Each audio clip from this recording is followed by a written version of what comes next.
Yep, good. Live.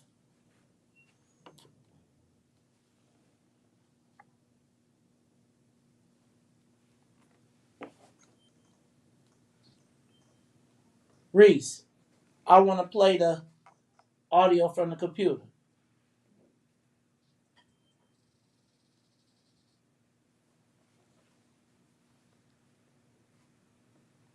Can you hear Mm-hmm. her? Mm-hmm. Okay.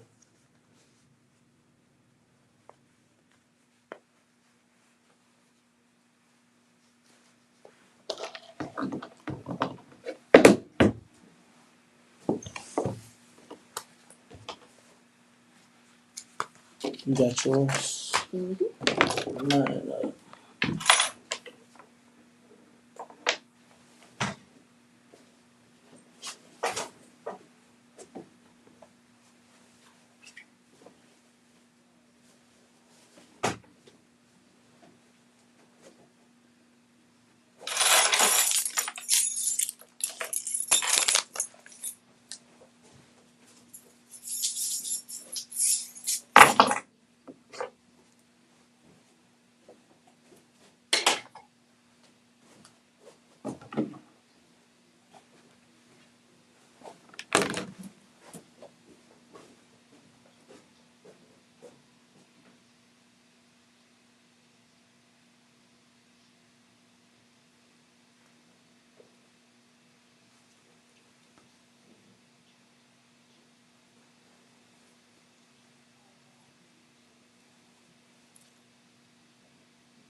Man, I need some lotion. I'm ashy at all.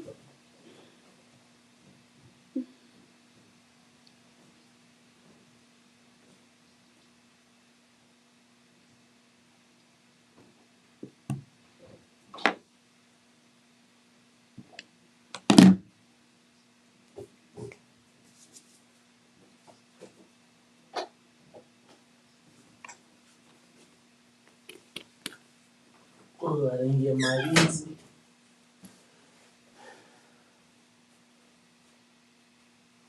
Oh,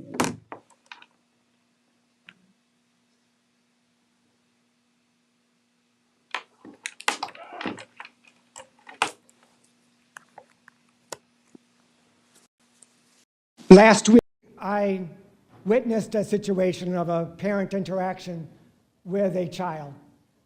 This child was around 3 years of age. The parent was walking her child on the sidewalk, and I was right behind that child going to work. And this child was about 3 years of age. This child fell, and the mother grabbed the child's arm, yanked the child up, yelled at the child, and spanked the child for falling. That was inappropriate, but the thing that concerned me the most, the red flag I saw, was that that 3-year-old had no reaction. That's not normal behavior for a 3-year-old to be spanked, yelled at, and not have any response. This 3-year-old could be going in the direction of not trusting authority figures. And that means that child could also grow up not trusting other authority figures like police, like teachers, like their ministers, like their neighbors. And that's a concern. This discussion that we're having is really, and I'm glad we're having it, but it really underlies a more serious concern. And that is, we need to provide more support for parents who are struggling. Because I'm going to bet this mother who spanked her 3-year-old for falling, I'm going to bet that she has some underlying unresolved issues. And it's just passing on to generation to generation to generation. Now, There's one thing, Mayor, well, there's many things that you've done, but there's one thing I really liked that you did a couple of years ago, and that was a number of different hospitals. When a child is born, a nurse practitioner goes out to that home, steps inside that home, and assesses the mom and the child and the family. And if there are red flags that is not conducive for raising that child, interventions are provided. That's what we need. That's what those children need. That's what those children deserve. So this ordinance is not perfect, but it is one tiny step to many other steps that we need to do to not just support the children, but to support the parents. Thank you, Madam President. Alderman Kappelman. I would ask, because I know some members of the body have to leave. There are a few more that have asked to speak. I would just ask you to keep your comments to a minimum out of respect for the members that need to leave because they've got obligations outside of the space. So what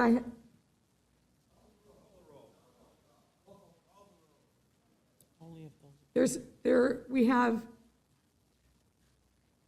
5 more members that have asked to speak. All right, I'm hearing requests for a roll call vote.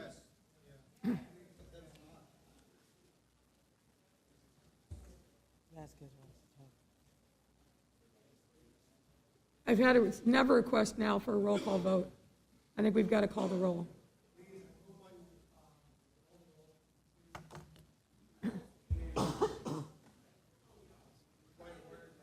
One moment, sir.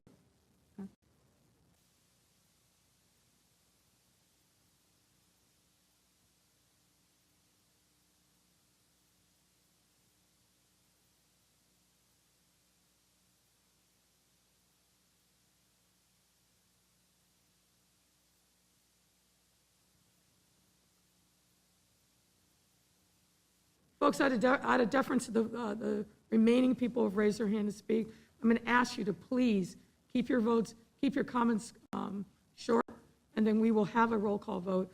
I'd like to get that done in the next few minutes because I know there are a number of members that need to leave. So we have, this is the final list. Taylor, Irvin, Vasquez, Spizzato, Curtis, that's all. The chair recognizes Alderwoman Taylor. Thank you, Madam Chair. First and foremost, young people would not be downtown if communities were invested in.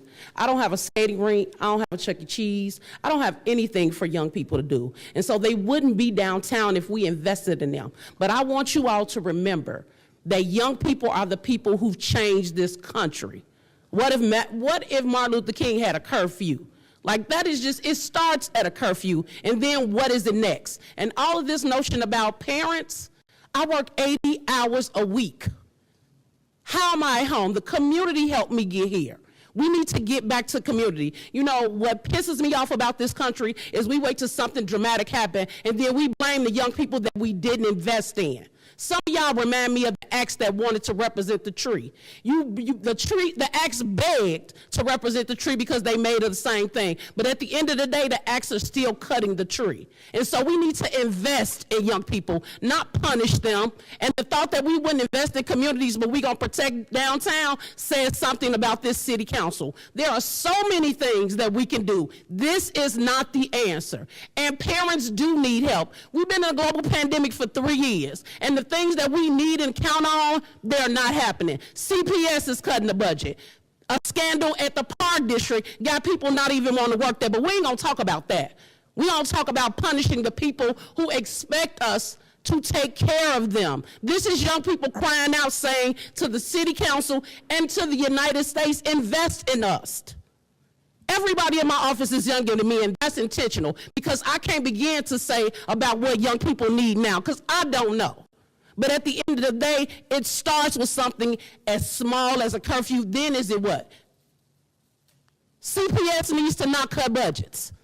The park district, no, don't do that. Because at the end of the day, we sit here and we talk about everything that's important to everybody else and not to me. I'm a mother with 5 kids, and I wouldn't dare put a restraint on them. I know where they are. I know where they've been, but I've had people to help me do that. And the thought that we're doing this to protect certain folks' interests, because let's remember, the kids that were shown on TV look like me. And so let's not do this. We got the peace book. We got other things in the city that we can be doing. And it is not punish young people and their parents. It's called invest in them. Thank you, Madam Chair. I hope that was short. Thank you. The chair recognizes Alderman Irvin. Thank you, Madam President. This is interesting. So let's break this down. Our conversation today is about a curfew that exists 5 days a week and that we adjust for 2 days. We're talking about 2 hours. Now I 100% agree with everything in a global sense that has been said, especially what Chairman Austin has stated about the need for activities in the communities. We understand that our young people are going downtown because they feel that there's not enough to do in the neighborhood.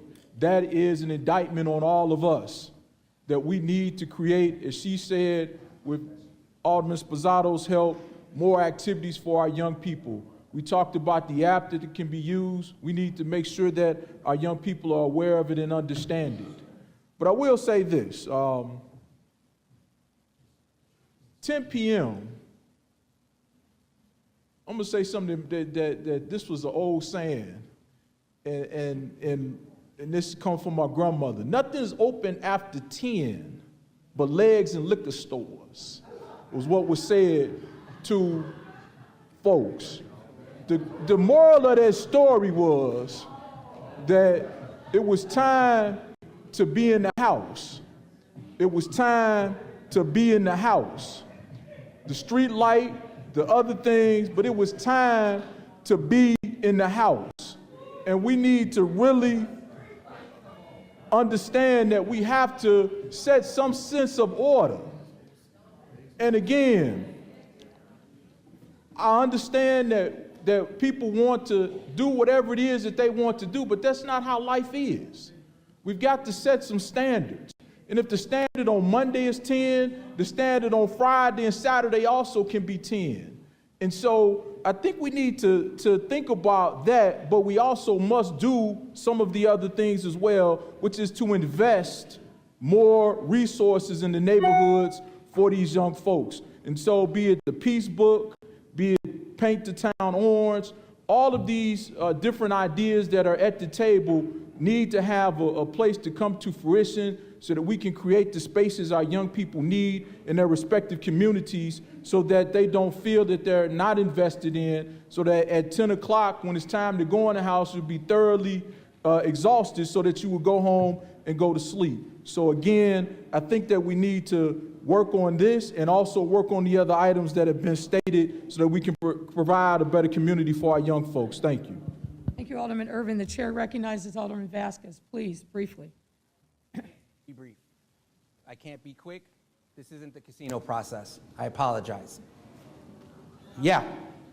So I'm baffled because I know we've been here in suits and ties for so long. A lot of people here forgot they were youth. You are listening to the most dangerous show. This is What's in It for the Black People Radio. Mays Jackson. Mays Jackson, the most vociferous advocate for black people in the world. For Ruthie Moore, for Todd Stroger, I am the host of the Mays Jackson Show, asking every single day, what's in it for the black people? And if you don't like it, you can still tell them Mays said, Mayor Lightfoot, man, we ain't accepting that. We ain't accepting that. Let's go. Yeah.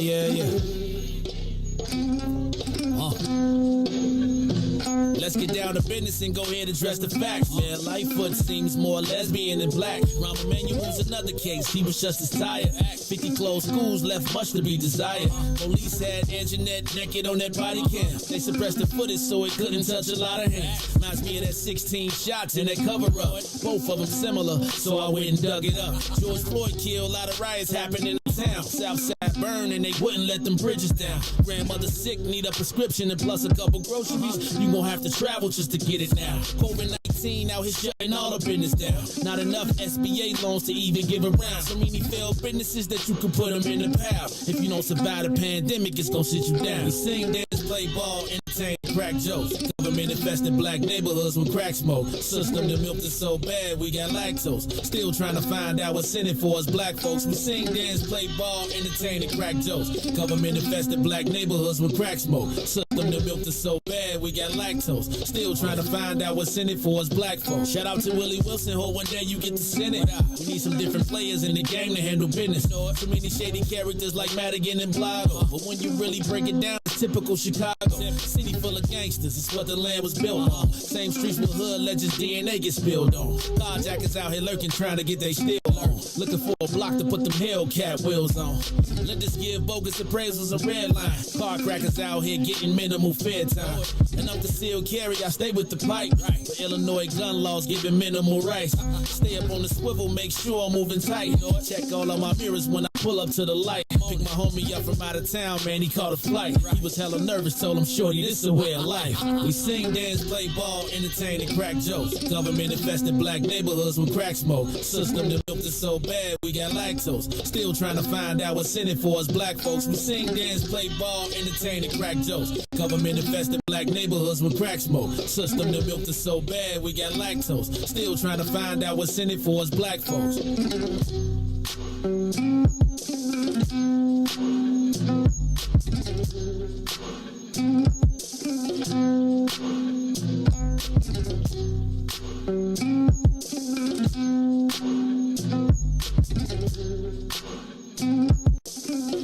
Good afternoon, Chicago.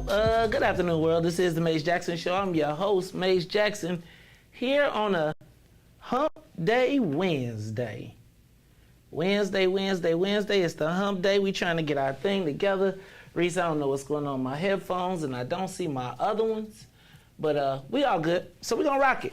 Hey, y'all, it's the Maze Jackson Show. That's me, your man, Maze Jackson. Got my girl, Ruthie Moore, in here on a Wednesday. Ruthie's still making up her schedule, so I don't be knowing what day she coming up in here. What? You know y'all to consistently see me. We consistently see you. Don't stunt. We consistently see you on your day off. Monday, I'm here on a Wednesday. Might pop up on a Friday. Look, Riis, you see how she trying to play. That's 3 days. You know, I was at 2 days. I'm adding one more. Oh, look at Ruthie. All right, cool. See? The progression. All right, well, it's good to see. Hold on, I got to get you straight on the MIC because I think we done leaned over just a little bit. So anyway, Ruthie, it's Wednesday, it's Hump Day. It's like we halfway through the week already. It seems like these days keep going by so fast and slow at the same time. So it's like it's fast. It's like when I'm trying to get to the end of the day, it seems like it don't never end. And then when I look up, it's Friday. Mm-hmm. And then I be so tired, I be like, man, I ain't got nothing to do.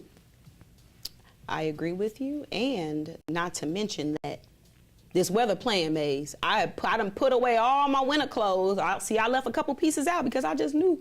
I just knew it. Is that why you got a shirt on? Because I wasn't playing no games. You know, it's raining. It's not raining. It's like a high percentage. Well, but it's not raining yet. Not yet. I don't like to be surprised. I was just outside. I don't play with the elements. I see. Umbrellas are inconvenient. Because I feel like that's just an extra piece of something you got to carry, be dripping all over people's floors and stuff. That's why you got to pop it out and leave it in the hallway. But I thought you weren't supposed to open up umbrellas in the doors inside. That's why you're supposed to go, shh. No, I don't think you're supposed to be like, put it up and be like, it's raining inside. Oh, okay. Kind of superstitious. Even though, hey, I'm not. Are you superstitious? Not like that, but I thought you ain't supposed to open up umbrellas in the house, though. Okay, so what's superstitious? Are you superstitious? So what kind of superstitions? Yeah. Are you like granny superstitions? I don't take it too far. Sweep your feet? You don't sweep my feet. I don't take it too, but I don't take it too far. Like, What if you break a Sometimes- mirror? Are you nervous? No, I do the mirror, but don't. If I 'Cause I'm a- spill some salt, you know what I'm throwing it over my shoulder. I don't play around about that one. Really? Where real. does the salt go when you throw it over your shoulder? Is it in somebody's house? It go back into the atmosphere. Man, I wish I ain't throwing my hair away outside. I don't. You don't throw your hair away outside. No. What's that? Like- What you mean you don't throw your hair away outside? Because if a bird, look what my grandma told me. If you throw your hair away outside, right? A bird. Explain to me what throw your hair away outside. All right, so you know how like. Because you have natural hair. I ain't always had locks though, but so like say for example. Ruthie used to have weave. Riis. Maze, let me tell you this superstition. Wait, Riis, we gotta find some pictures of Ruthie with her weave. Oh, Riis. Maze, I don't do did that. find some pictures of Ruthie with Don't do that. baby locks. Why you gotta be on that? When Riis. That's why I That- don't like Facebook. That's why I don't like social media. It's a time capsule. That's all right. We gonna catch. We gonna find some of Ruthie. I know how to do it too. I'm gonna be. We gonna go to the we gotta get a Kankakee K's yearbook.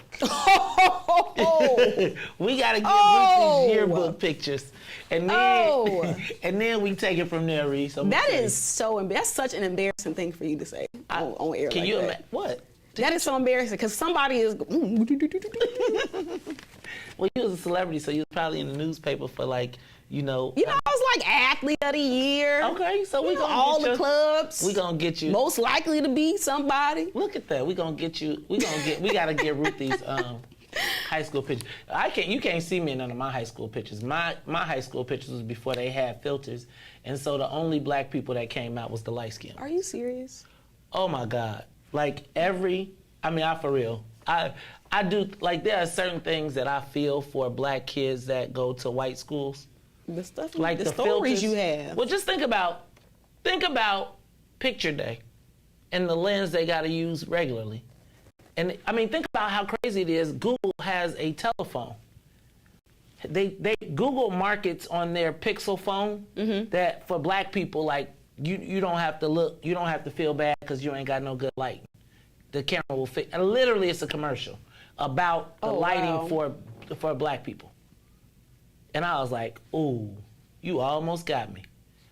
I was like, that might have been a way to switch me off an iPhone. But so I'm telling you, like, no matter what, like, all the black people, when they say we look alike, if you took a picture in the 60s, 70s, 80s, or 80s, you looked alike. Everybody looked alike. It was like eyes and teeth. Eyes and teeth. Now, I know Sister Erica know I'm on the radio. Probably not. Yes, she do. She just was here. Is she gonna hit me on the phone? Now she know. All right, that means she ain't watching. Hopefully she dropped. She out work. She out working. She probably picking up Josh. School, she be on the business. All right, y'all. Maze Jackson Show. Ruthie Moore in the building. Hey man, shout out to my man DJ Riis the Ruler on the ones and twos. DJ Riis the Ruler, how you feeling today, dog? Blessed by the best, you already know the rest. How y'all doing in that, man? Y'all sounding good today. Hey, man, because it's W3 Wednesday. WHW, you already know. W3 Wednesday, see? Wednesday for the week one. Hey, man. It's coming, y'all. I don't want y'all to think it's coming. Hey, man, y'all need a dark set. Like, y'all need the after dark. Y'all need some bonchka, bonchka, bonchka, bonchka music to come with y'all. We're about to hit the streets first, though. We're about to hit the streets. Oh, well, let me put something in your bag when you're on the streets, man, so we could do a flip side flyer, right? Yeah, do front and back. Yeah, we about to go out, interview some people, ask them some questions, try to get a little live, put a little posters up, so you know how it is.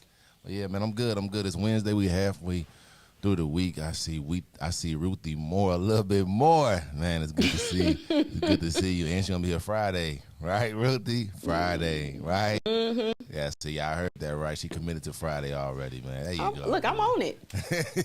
Mm-hmm. I do need to put a leave slip in. A leave slip. Don't you understand? Do you know what time it is, Ruthie? What time is it? Ain't no leave, ain't no off days till the 28th. What's happening right now? Ain't no. You mean all this franticness, all this excitement brewing? It's getting ready to get cracking around this month. Y'all, it's the Maze Jackson Show. Ruthie, we got Riis on the plane. You on the plane. Seem like we got some passengers somewhere around here. We got a special guest coming by today. Riis around here hooking up free interviews and stuff. Like, Dad, He Riis, you snuck got it the in plug. Riis got the plug, dog. Riis got the plug. So we're going to be talking to candidate for Sherriff, LaTanya Ruffin, today. She'll be stopping by. I talked to Tom Dart's main man. So he said Tom Dart going to be stopping by. And then I talked to Carmen Navarro Gerson. She got back on the ballot. So now it's back to a three-way race. It's 2 women and 1 man. Oh. Plus it's a whole bunch of people running. But we're going to talk to the candidates. Ruthie, shout out to the people down the street who had Carry On today. You saw Carry On, Perry? That rhymes. I know. I heard. You I see how didn't fresh see. I am? I heard. I'm so fresh. You look. I'm telling you, y'all. Look. I bet I could destroy all the drill rappers now if I really decided I wanted to get into it. But we got to still say, look. When are we gonna have the Ruthie and Tyrone Muhammad battle? I don't think his public image should take that type of hit. Oh!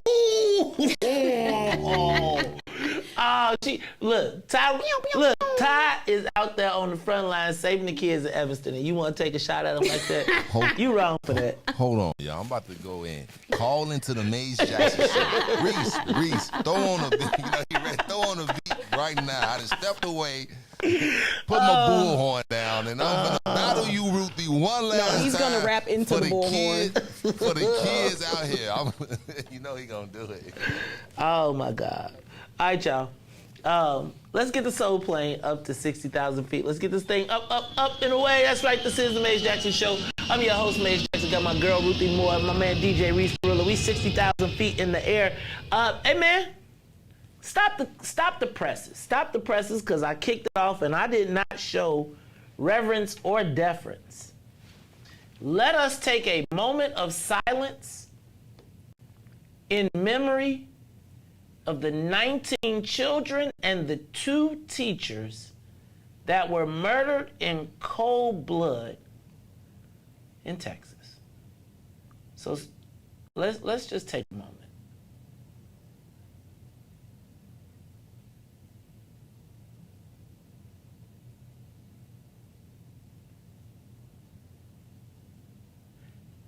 "19 children,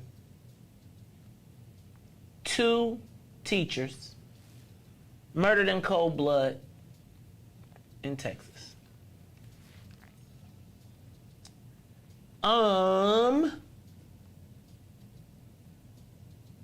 Lot going on in the country right now. I told you, I think we're in the midst of a civil war that has been not an undeclared civil war. If you look at the similarities of all of the massacres, there is a common trait. Well, maybe not in this case, but yet it still is. Ruthie, I think we have to, we gotta find somebody who does these, who understands these young men on computers. Because I feel like if you go look somewhere, he gonna be one of the young kids on the computer. They said he was. I did not read this, but I had a lot. He had an internet profile where he killing animals and like he was on the radar. So I told you I'm buying my thing this week.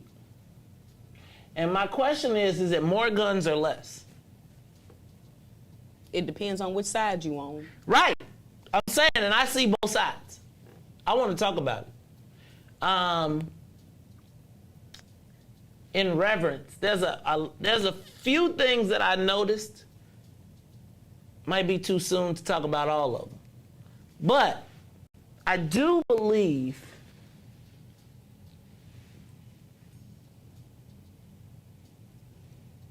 we got to figure out what's going on with young men in our society. Because so first of all, I was writing from the perspective of the commonality of young white males and murder, mass murder. But I, and y'all gonna get mad at me, but I asked, what is the difference between that serial killer and some of the serial killers we was just talking about on the videos? Which makes me now ask, so I think there's a profile killer for mass murderers in the sense that we saw yesterday. What is the commonality that makes this generation of young men, black or white, so capable? I got the answer for you. It's the instantaneous celebrity that comes along with it. Like Wild Bill, Hickok, and Butch Cassidy and all them, like you had to learn about that through the myths and people telling you the stories while you drinking in the bars and the legends. But now you can strap a GoPro to your body and go massacre a classroom of young people and get that same level of celebrity that one desires, because in life you don't feel like you matter or that anybody notices you. I feel like I gotta go listen to Kendrick again. Are you, Ruthie, that's deep. But think about how, it fits for both of those people that you're talking about. Right, I'm saying. Oh yeah, okay, yeah. I know, I literally, so you know I was really gonna do the Mays Jackson. And as I was writing, I said, what makes him different from the shooter at the funeral? And then, so I was gonna say, you know, I gotta jump off the elevator when young white men get on too, but is it really the celebrity? You think because it means you matter? That's why, you think? Like that, they want attention that bad? Yes. Okay, we still talking about the Columbine people. Them is like heroes to some of these people. That's crazy. So look, this is what we're gonna do. We're gonna talk about that. Oh, Riis bounced out. I was about to take a break, but then he had to go. We all remember the weird white kids in school. Oh. The ones who you like. Yeah, but there was the so there was the burnouts, and then there was the. We had them black leather boots ones. That was the goth kids, I thought. No, there was a group of them that didn't like black people either. Why can't we have elementary and high school arguments, race related are, well, why do you get a black entertainment television and we don't have a white entertainment television? I remember that being one of their things that they vehemently talk. Why don't we get to celebrate a White History Month? Because it's all White History Guy. So, man, Ruthie, you sound like you went to Bolingbrook in like the 70s. You know, Kankakee it's some. Kankakee, that's down south, actually. You got pockets. Like, it ain't that many high schools to go to. Huh. Yeah, so who is that kid in the black school? So, it's I think you can look at it as twofold, right? So you got the young person that might be getting bullied. They real quiet, right? Mm-hmm. They go that route. You never suspect, they're going to become a school shooter. But you can suspect, they might join a street organization to get that same level of protection that they missing out on. So now instead of drilling they quote unquote bullies, they drilling they ops. But what's the difference between a bully and an op at some level? Like, so I think it's the same. I think there's really a lot of similarities between this joint too deep. I know. This is too deep. And then we was just showing you city council, they talking about doing a curfew. 10 o'clock on the weekend, unless you bought a ticketed event, which basically means if you rich, you can stay. Because you know they're going to sell tickets to Millennium Park. Mm. That's crazy. So they were about to vote on that in city council. However, I do want you to get your badass kids I agree. Whose badass kids are they? Whose badass kids are they? Because there's always some badass kids. My thing is... But honestly, like, if I had some young people, right, and they told me, yeah, Ma, we going downtown to kick it, I would feel much more safer with them saying that versus, yeah, Ma, we on the block. I'm with you on that. So I feel like that's why people go. They send their kids downtown. Like, that's... I used to tell Milan, like, if Milan said I would much rather her go to the movies downtown or go somewhere, like, I always wanted them to go somewhere, like, kind of white. Right? Like, if she was wanting to go to the movies, I wanted to, like, at first it was, what's Roosevelt? What's the joint on Roosevelt? Icon. When Icon first, before everybody knew about Icon, that was our spot. Then Icon became the spot. I think when D Rose was over there, then that changed the whole game. But we started Icon, but like if they was going somewhere, if she said she was going, now that I think about it though, she probably wasn't going. She probably was going. But I guess my question is, I don't know what city kids do to really kick it like that. If you can't... You literally go walk downtown, go walk around the lakefront. Like, that's what they do. We used to go to the lake. Literally just kicking it. But now, I mean, if that's so it's always, they gonna find a way. Because if you can't get into Millennium Park, right? We still gonna say you can't walk down Michigan? That's what I'm saying. So it ain't like they ain't gonna stop them from coming downtown. It just mean that they ain't finna be in Millennium Park. You think they're gonna be arresting people for curfew? I think in a certain perimeter. But outside of that perimeter, it ain't safe. All right, let's do this. Let's take a quick break, and then I'm gonna try and figure out what's going on with my headphones, and then we'll be back. It's Maze, Riis, and Ruthie on the Maze Jackson Show. We'll be back after these messages. The Maze Jackson Show. We'll be back after this break. WIIFTBPM. WIIFTBP. Media's just for you and me. WIIFTBP. Media's just for you and me.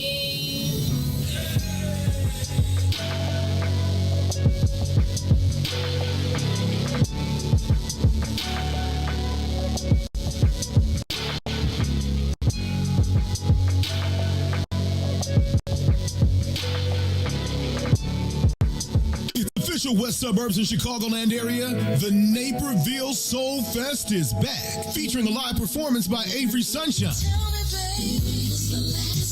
and Carl Thomas on Friday, June 3rd, and Kindred the Family Soul, Selena Johnson, and Riis. On stage Saturday, June 4th at Naper Settlement, located at 523 South Weber Street in downtown Naperville. If you missed the last Naperville Soul Fest, you don't want to miss this one. Get your discounted tickets on Eventbrite or visit NapervilleSoulFest.com for more event details. For vendor opportunities with access to over 7,000 attendees, text 630-202-6431. That's 630-202-6431. Spend your first weekend in June at the Naperville Soul Fest with Avery Sunshine Friday, June 3rd, and Kindred the Family Soul on Saturday, June 4th. Check out NapervilleSoulFest.com for more information. What's up, Chicago? This is your man, Maze Jackson, host of the Maze Jackson Show, where every single day we ask the question, what's in it for the black people? Catch us every day, Monday through Friday, 3 p.m. to 6 p.m. on YouTube, Facebook, Twitter, and Twitch. Plus, you can get us on WBGX. That's right, it's the Maze Jackson Show. Get us every day, Monday through Friday, 3 to 6. And if you don't like it, you can still tell them. Maze said, we out of here. Who's bad? And now, traffic and weather. Yo, who said devotion has to be sad? Yo, check this out. The Lord is my shepherd, and I want. He's making me to lie down in green pastures. He leads me beside the still waters. He restored my soul. God's gonna turn it around. Come all the way with me. Good afternoon. What's in it for the Black People Media family? The time is now 3:43 p.m. and I'm Riis the Ruler with your Chicagoland area sports, traffic, and weather update. As we head over to sports yesterday, the Cubs will beat the Reds 11-4.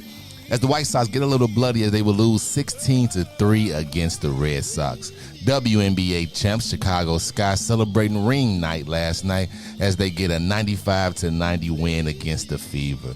Let's head over to the Kennedy now. O'Hare to the Loop will be 56 minutes. Outbound to O'Hare will be 47.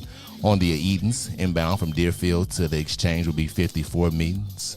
Exchange to Deerfield will be 48. Eisenhower, Thorndale to the Loop, 44 minutes, 51 minutes back out to Thorndale. On the Stevenson from I-355 to the Dan Ryan will be 40 minutes. Outbound will be an hour.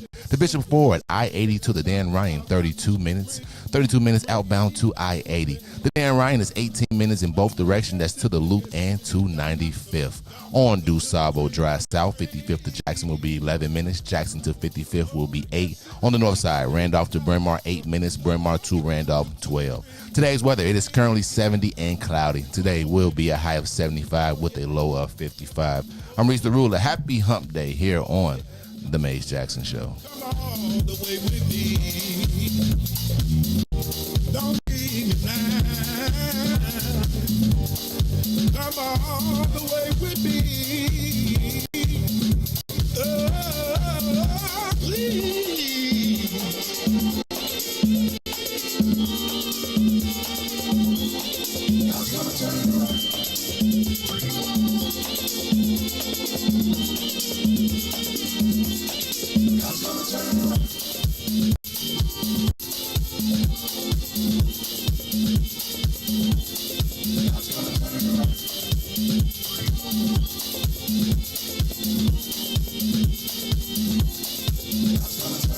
You are listening to The Maze Jackson Show. What's up, man? It is The Maze Jackson Show. I'm Ruthie. I'm starting to get used to the afternoon. You starting to get used to seeing me 3 days a week? All right. Stop fronting, Riis. How long you think this 3 days? You know how y'all millennials be making up y'all own damn schedule. Right? This the summer schedule. There is no summer schedule. This the summer schedule, Maze. I'm trying to help you build a 22nd century workforce that has a good work-life balance. She heard we was having drinks on Fridays. That's why she come. She was like, did I hear was happy? You know how people be coming to the house when they be like, I heard y'all was, y'all, I was just stopping by. I was just stopping by to check on, you got drinks. Hey, speaking of that, I got some, I think they 7-day Adventist family members. You know, the ones that don't celebrate the holidays, but on the holidays they still come get plates. Oh, you can't get no plate. How you gonna get a plate? You don't celebrate the holidays. Okay, but can you say something, or you just gotta give them a plate? That I do got a couple of. They don't say Merry Christmas or Happy Thanksgiving, but they'll come get a plate. They come to you right, and they come on Christmas. What you think about that? Thanksgiving. You think? I feel like I'm okay with it because I feel like maybe they just want the family atmosphere. Yeah, I accept it, but you know what? That is right. So I guess you should make them get a vegan plate. Since you don't celebrate holidays, how about no meat for you? No chicken. You got to eat. You get dressed. You only get sides. That's what I was doing. Sometimes the sides be the only thing you won't do. I ain't gonna even lie. You right. You right. Depending on who made the sides. Tennille cannot make the macaroni and cheese for man, listen. Man, I'm gonna tell you. One time, Tennille made the macaroni and cheese for Christmas. Maze, how long ago was that? It does. Because it matters. The length of time ago matters. I'm just telling you. This was before she started going to Whole Foods and upgraded to the cheese. Right, Tennille, all right. Because Tennille, you be like, what kind of cheese is this, Tennille? She be like, I'm like, do you got cheddar? Cheddar? Cheddar. Went from Paris. This is, right, cheddar. Do they make cheddar in France? Maze, these came from my cows. You didn't know I had a cow farm next to my solar panels. Speaking of Tennille, did y'all hear?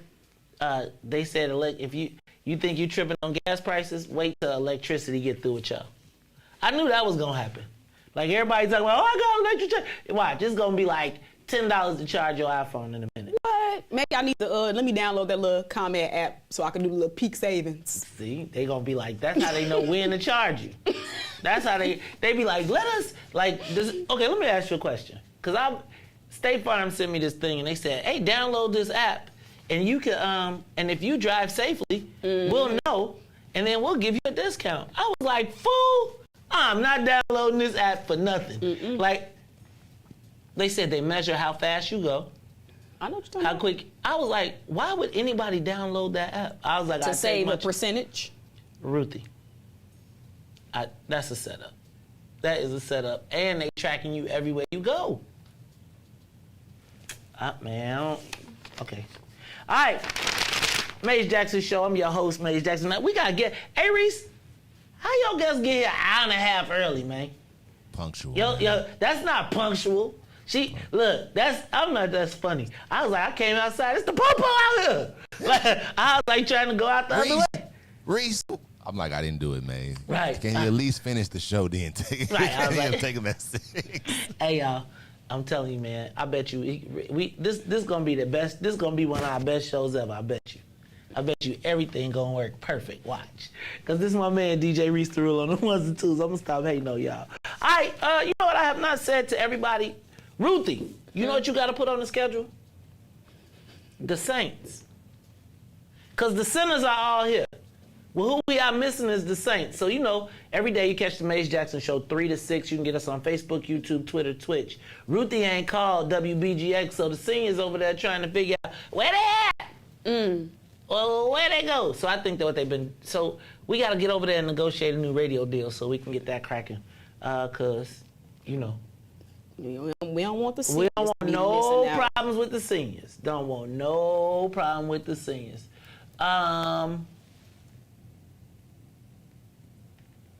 Do you say how your morning time? Is it like a replay on your morning time? Hold on. Ooh, somebody in trouble. Okay, don't tell me now. What? Oh, it's finna be some whoopings. Ooh. Somebody got a ticket. Ooh, I got a ticket there too. Dang, they get you every time. Okay, I'm gonna tell. Man, now give me a whole check this week. I'm gonna be like, hey, how's payday? Come on, let me see that. I'm gonna need. MJ got a ticket, man. He got a camera ticket. First one. Hey, but the thing is, man, you can't be doing that because then you're gonna be on the. I don't know who paying for that insurance. And he already got. You know, a light ticket. I guess I don't think that raised your insurance. So you got to get like 10 of them or something. Oh yeah, I was gonna say it's hey, really bro, like moving. But they can get you 4 times on Western between. They can get you. I know let me tell you about too, right? Western on the expressway. No. Oh, 55th. Okay. So look, they can get you at 79th right before you get to Rita 55th. Then they when you on the strip between 55th and 35th. Yeah. Boy, they got like 3 of them bad boys, and they be like, you get through one and be like, oh damn. I have gotten 2 tickets on the same day. Mad than a mug. Mad than a mug. It's like it is a setup. It is a setup. Yeah, that's why, you know what? That happened to me, and that's the reason why I always drive with Wade. Even if I don't have the directions gone, I just keep it in the background. Like if I'm not driving with the directions, then it'll say red light camera. See, that's why I put Waze on now. Yeah, right. I that's put why Waze I do. on. I put Waze, and it'd be like police right of their head. I'd be like, if I'm going on a trip, even if I know exactly how to get there, I put Waze on. Because I'd be like, tell me when the police coming, because I'd be... Man, Charlie.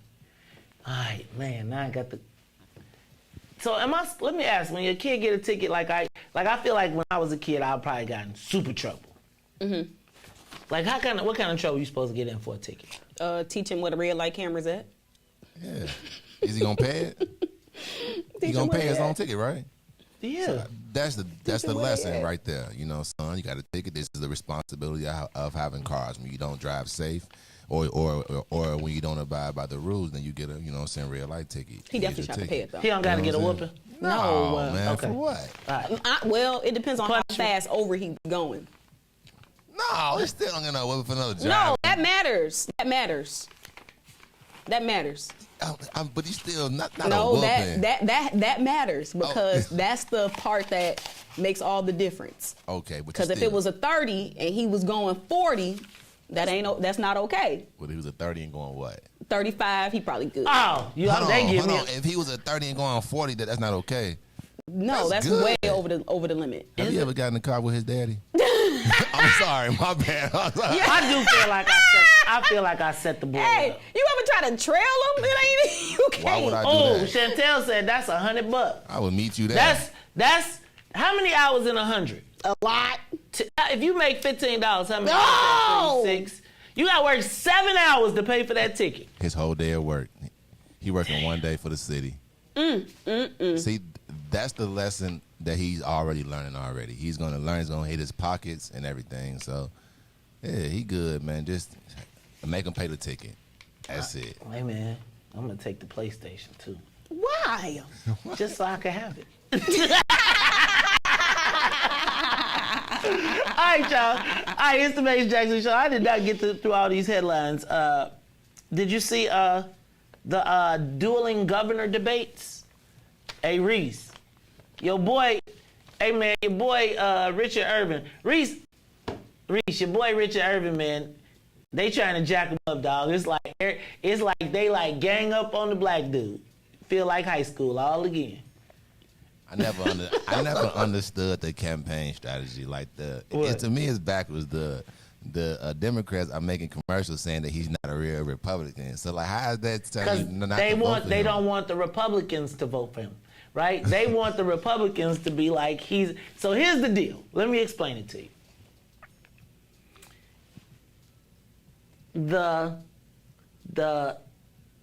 How could I put this? The less strategic Republicans, the straight up, look, we don't care. Do you know the Billy Bob Black Republicans? How you doing? Welcome to Trump country. You know how we doing. We some good old boys. Those guys, they don't care about winning. Sort of like black people, right? They want a hardcore Republican that is like Trump to the left, etc.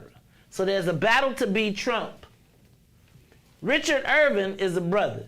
He can't really come out and say he for Trump under no circumstances, but now they're using the fact that he is against Trump to try and discourage him from running against, from the smart Republicans who are like, dude, if we can get a black Republican, we could whoop JB, right? Because their thing would be, it's going to be hard. Republicans always come home. So when it's the general election, Republicans are always going to vote Republican. They ain't switching over. They voting Republican, even if it's the worst one in the world. JB does not want to face Richard Irvin because of people like you. And when I say that, I mean black people who are frustrated with the process. But the problem with Richard Irvin is he ain't catering to black people. He's not. They don't need black votes. See, but if you listen to the Democrat commercials, they like he's talking about Black Lives Matter. You know, like they're saying this is what he's directing, and then like I'd be like, isn't that like a plus? That like shouldn't black people be like, oh snap, it's a Republican, and the Democrats bashing him because he's saying Black Lives Matter, like. Like, I'm confused on how is that a tactic? Like, shouldn't that make you want to... Here's the tactic. Let me break it down. Do you feel me, though, Ruthie? Like, you know what I'm saying? Like... It's for whoever ears it fall on. Yeah. Because it's going to hit you different depending on who it is. Nobody really watches the part of the commercial that says this is paid for. The only reason we're paying attention to who it's paid for by is because each side is trying to say the other side is helping you. So let me try and break it down. JB is not playing for the primary. He's playing for the general election. He knows he's going to win June 28th. He wants to pick his opponent. He thinks he will do much better against Darren Bailey as the candidate than Richard Irvin, right? So he's spending Democratic PAC money, Political Action Committee, through the Democratic Governors Association to run negative commercials against Richard Irvin, hoping that Republicans, they're hitting him from all angles. So they're hitting him from the angle of right-wing Republicans saying he ain't a real Republican because he hates Donald Trump.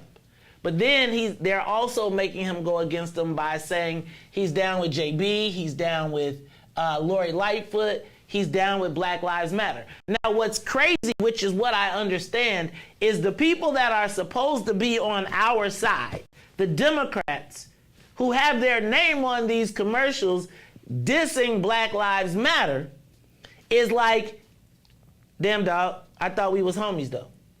I thought we was peoples.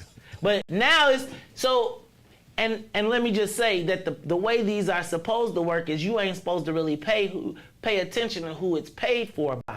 But because now Richard Irvin has so much money that he runs a commercial for anything that anybody says about him, right? So if they say Richard Irvin he's down with Lori Lightfoot, he runs a commercial that says that guy's with. He has so much money and so much airtime bought that they could just make up a commercial and throw it in the spot to combat anything. The challenge for Richard Irvin is because all of the Republicans that want to win, let's say they all want to win. But the quickest way to win is to make JB face a black person. Now, because for the Republicans, here's what they need. They don't expect black people to vote for Richard Irvin.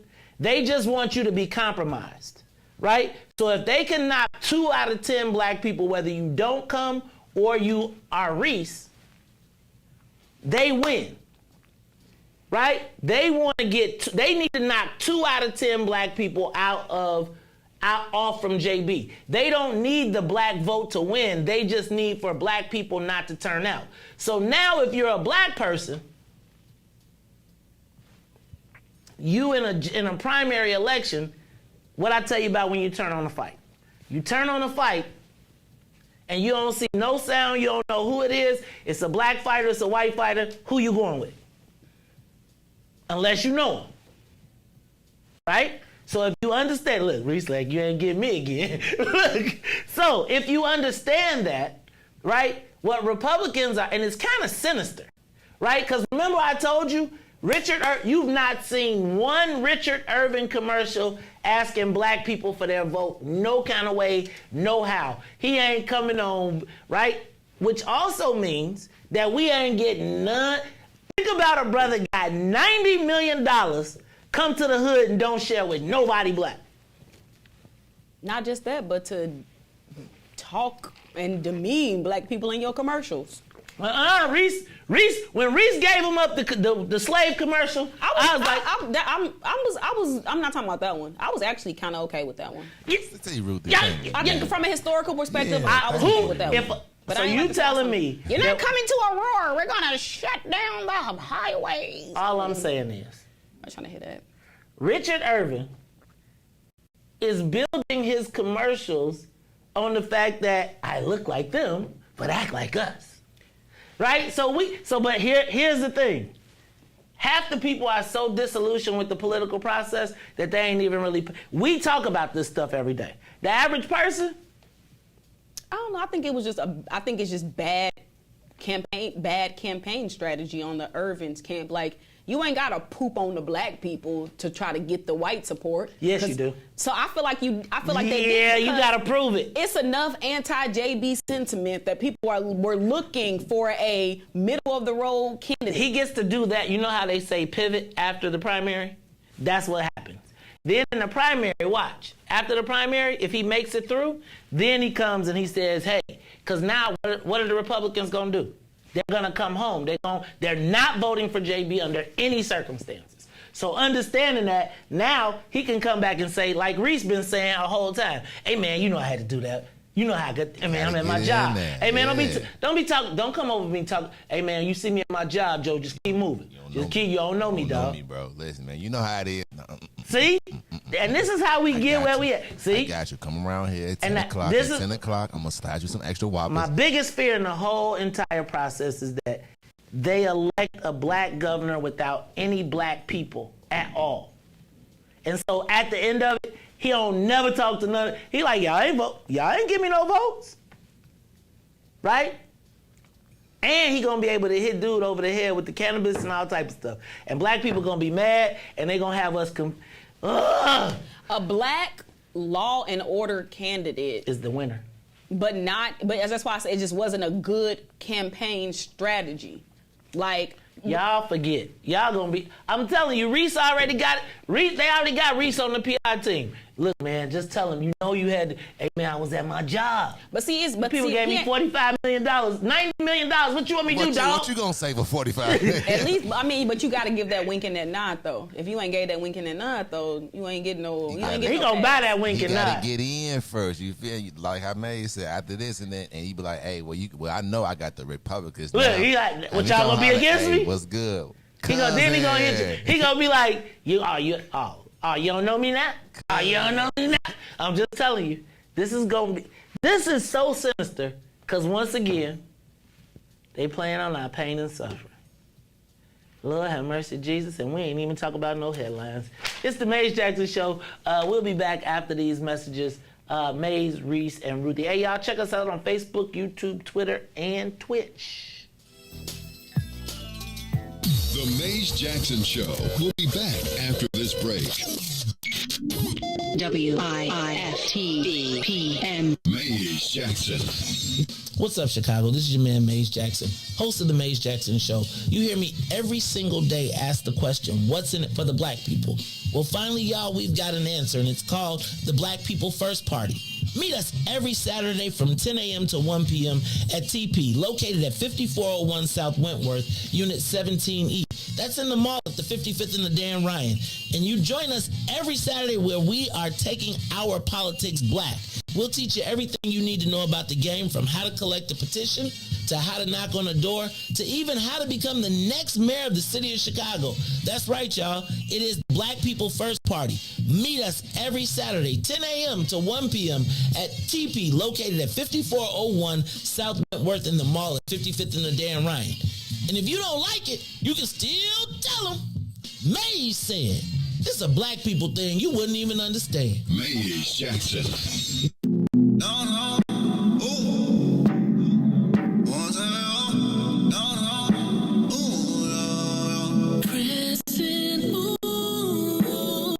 drops of bruising, old school music, old school juicy. Gotta make my way to you.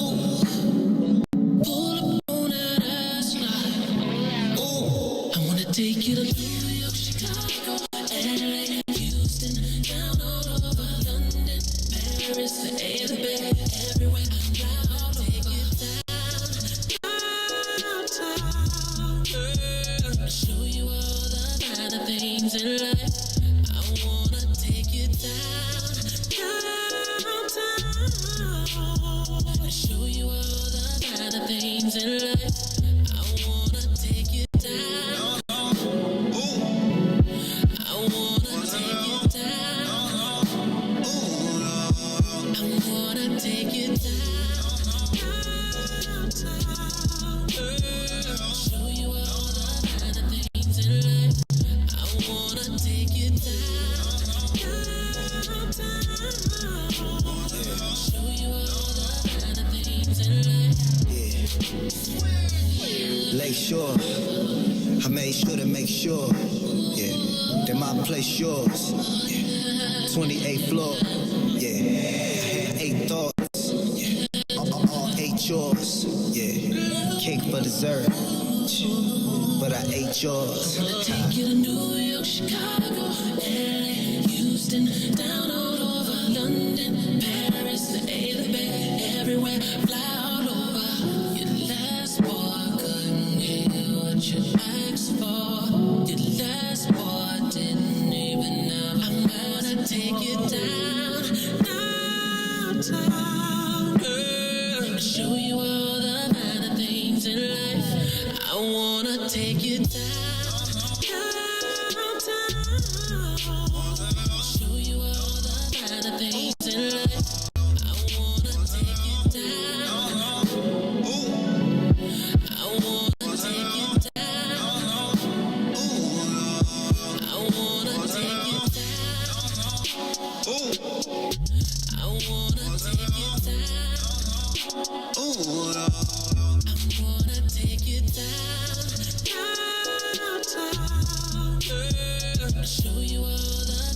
things in life.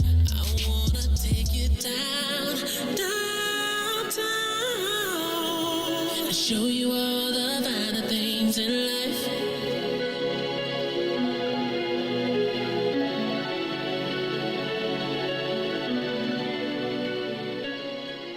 Back to the Maze Jackson Show.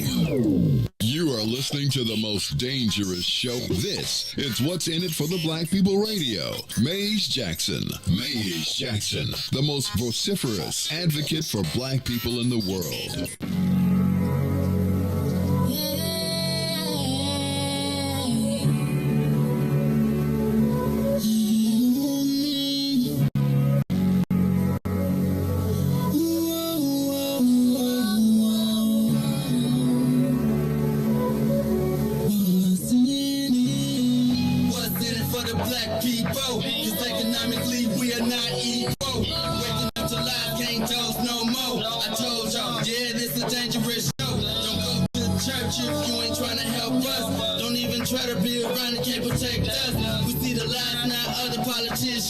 We need money and no symbolism. It's Mace and Riis and Ruthie and Ty, explaining how we all come from God, giving us tools to beat the odds. If we united, our movement gon' stop. If they ain't trying to help us, they ain't trying to do nothing. We gotta do something, we gotta stop running.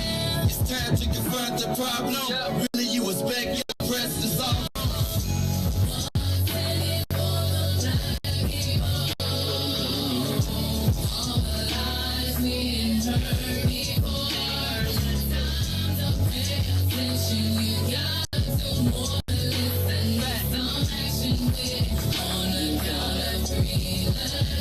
Good afternoon, Chicago. Good afternoon, world. This is the Maze Jackson Show. I am your host, Maze Jackson. Got my man, DJ Riis the Ruler, and my co-host, Miss Ruthie Moore, on a Wednesday hump day afternoon. What you It's Wednesday. So is Wednesday a good day or a bad day? Like if you had to take, do you like Mondays and Wednesdays or two? Are you a Monday, Wednesday, Friday person? Well, we know you ain't a Friday person unless it's happy hour. Monday, Wednesday person or a Tuesday, Thursday person? It really depends on what I'm doing. It depends on what I'm doing. Don't you plan for those? Like I'm a Thursday person. I'm a Tuesday, Thursday person. Like I feel like Tuesdays and Thursdays are my get it days. My Monday, Wednesday, Friday it'd be like somebody figure out how to blow my Friday all the time.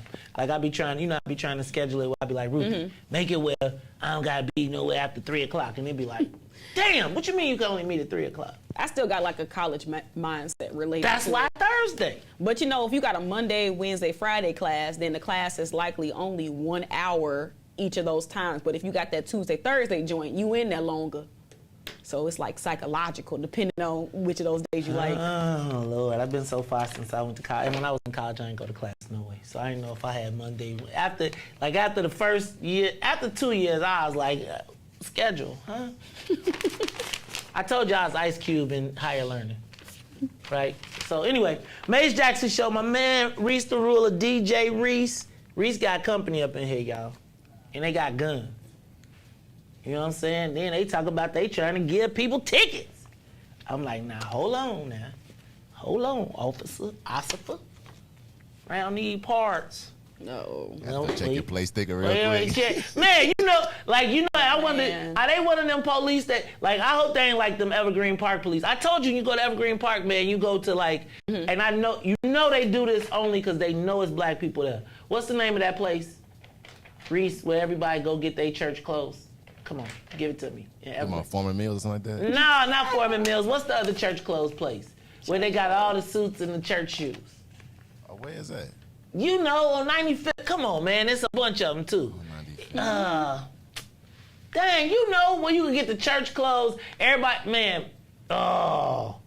Is it a warehouse? Somebody gonna put it in the comments. Somebody is going. It's on 95th, right off of, right behind, it's got the Aldi right by it.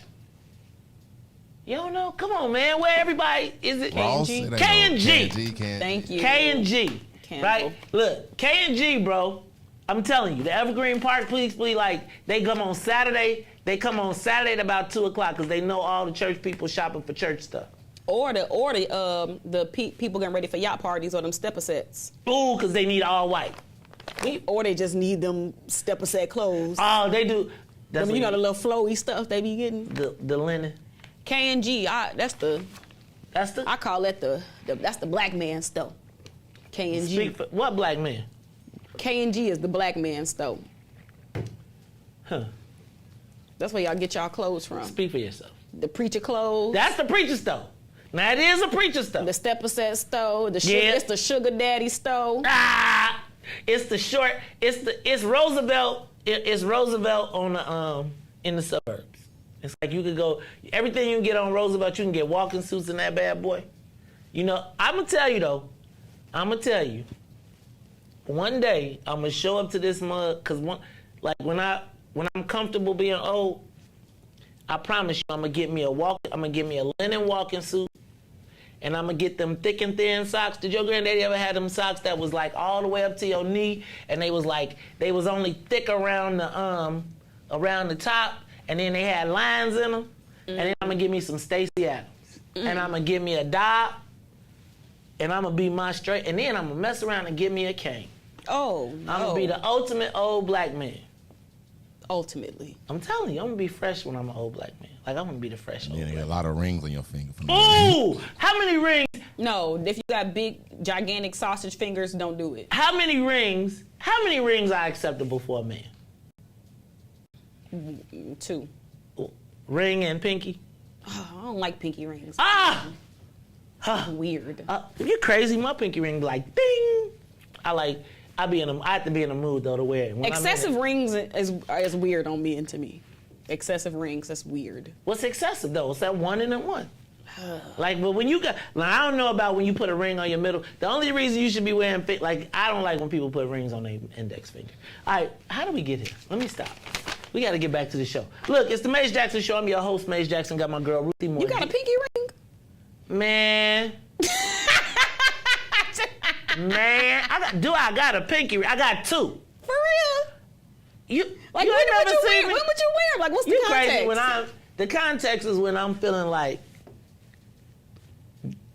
don't make. Like, what kind Shut your $5 ass up. What kind of outfit do it go? Like, what you putting on? I wear it with a tux. Like, if I'm tuxing, depends on if I'm urban tuxing or I'm professional tuxing. Right now, if I'm urban tuxing, I might F around and put on the check. Like, it depends on my mood. Like, if I'm urban tuxing, then I'm not gonna wear a bow tie. I'm gonna wear the little buttons down the middle. Then I'm gonna throw on my iced out chain and my pinky ring. Got it. Now I might pull out the iced out rollie depending on if I really want to act ugly. And then it used to be, I would then put in my diamond earring, but it would be like, then like one day I saw a picture of myself in the mirror, and I was like, oh, I can't do this no more. So I have to be feeling real Iggerish. Like I gotta be really smelling myself, right? On the pinky ring. And if I'm gonna wear the pinky ring, I gotta be blacked out. You know what I'm saying? I'm gonna be like some black. It's gonna be because it's gotta jump off. So I'm gonna probably have a chain. The chain gonna be extra shiny. I'm gonna make sure you can see, so when the light hit it, it be like, and then when I put the little shine on the ring, it'd be like, and then I have to sit in the meetings like this. With your hand up. Right. I always have to find, because my favorite look, and I got 2 pinky rings. I got my original pinky ring when it was it's just a block, and it's just a block of VVS's. It's like maybe just 5 rows of VVS diamonds across. And then DK one day was telling me a story, and I had done something, and he gave me his ring, his pinky ring. And so I kind of wear it like when I think about him, or like if I feel like I wear it when I'm a little less confident, or when I need to touch my confidence. So yeah, I do. I used to be like, I told you I wanted to be, there was in my life I wanted to be Puffy and Jay-Z. So there was a time when I would get a check and be like, "Oop, New York Jewelers, here it come." I told you we used to be at Buzz. I used to have a Maze Jack chain that was spelled. It spelled Maze Jack this big, and it was all diamonds. And I would go to the club and be, cause what you at the club and you got the chain, you want the light, and this is during like when Buzz was cracking and we balling and we drinking bottles and so you up on the couch standing on the thing, and I always be swinging it, always catch on somebody and break, cause it was like thin, it was big but it was thin, and it kept breaking. And we would always be at the club, and I have everybody who was working for me on the floor crawling around trying, "Don't stay right here, we trying to find the diamonds." So I just got rid of it. I bet. I had it melted down and then turned into the gorilla that we know now. Which I think is a tremendous piece of craftsmanship when you look at it up close. But Ruthie, enough of the tales of urbandom. The pinky ring. Hey man, if I got the pinky ring on, I'm closing. I'm closing. Straight up, I'm closing. I think Carrie fell in love with me for my pinky ring. She was like, "Who is that debonair young Democrat with that suave pinky ring glowing in the dark?" I was like, I think it was the side. Riis, I told you to get Carrie. I sided her whole backyard. I had Brother Sadiq had a landscaping company. Now Brother Sadiq is like the entrepreneur of the century. He was an entrepreneur when we was in college. We was at class one day. This dude was like, "I got an office." What you got? How you got an office? And he had an office, right? So Sadiq tells me that he wants to start a landscaping company, so I team up with him. We start a landscaping company, and this is when I'm trying to date Carrie. And I was like, what can I do to impress her? Riis, I had my man dig up her whole backyard and re-sod it. And her mama was like, "Girl, he did what?" Riis, I used to have to it was the backyard was plush. Plush. Now Riis, that side done shriveled up. It's all. But I got the girl. It worked. I tell you, it worked. It was worth it. But Ruthie, I still think it was the pinky ring. You don't think it was the pinky ring?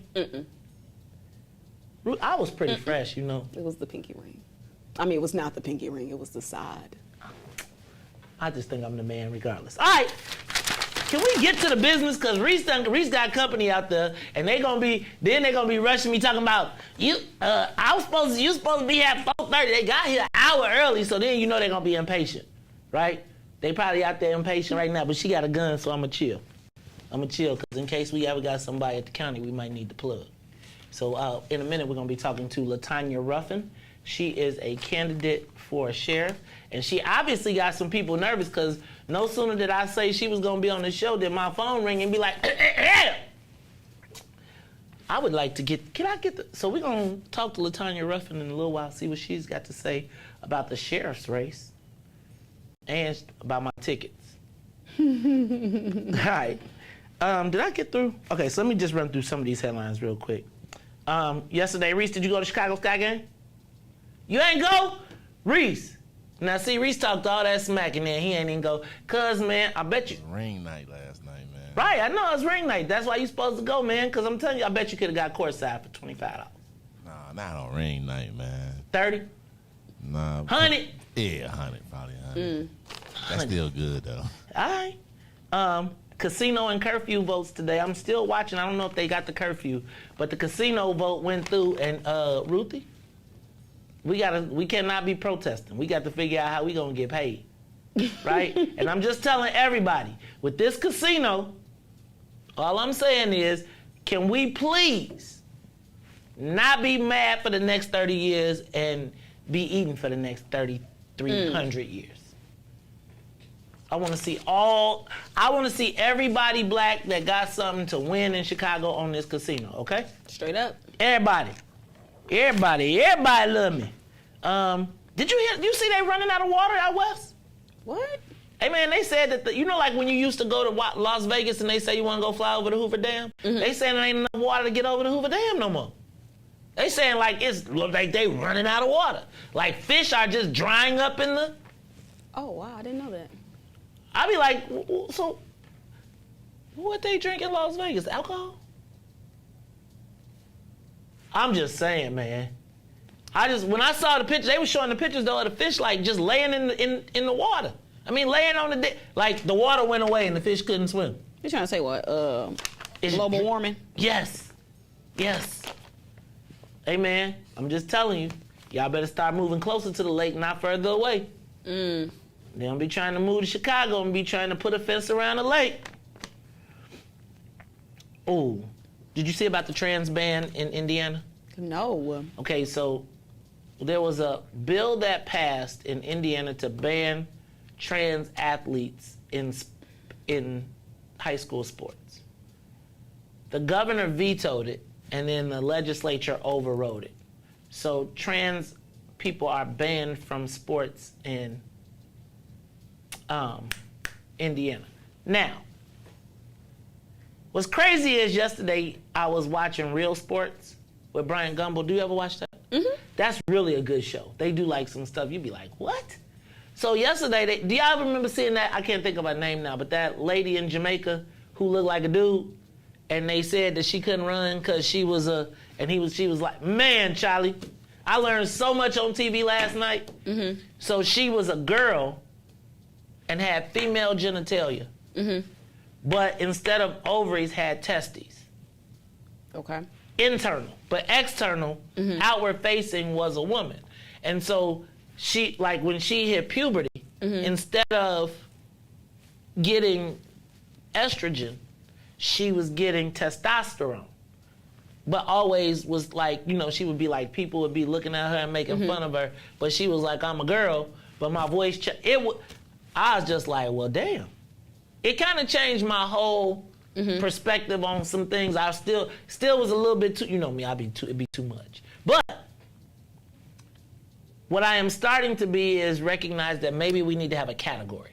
Okay. What category was that person running under? Were they women? Now that's one of the major differences. This bill in Indiana, like so many of the other ones, are related. It says specifically banning transgender females. So that's exactly what it was though, because they didn't. The thing was they made her take a thing to drop her testosterone, and then in some cases they made people remove the ovaries. I mean, remove them because it's actually not uncommon. And then Ruthie, they didn't even know that they needed to have replacement therapy because they had taken out the. Anyway, all I'm saying is, I feel like I have a different perspective, just a little bit. Like I had no clue that could possibly happen. But now it kind of makes me think like that's how everybody, like when you're born, like your joint could eat, everything is the same and it could just go one way or the other, apparently. Scientifically, like if you're like intersexed, is that what you're talking about? I guess. Yes.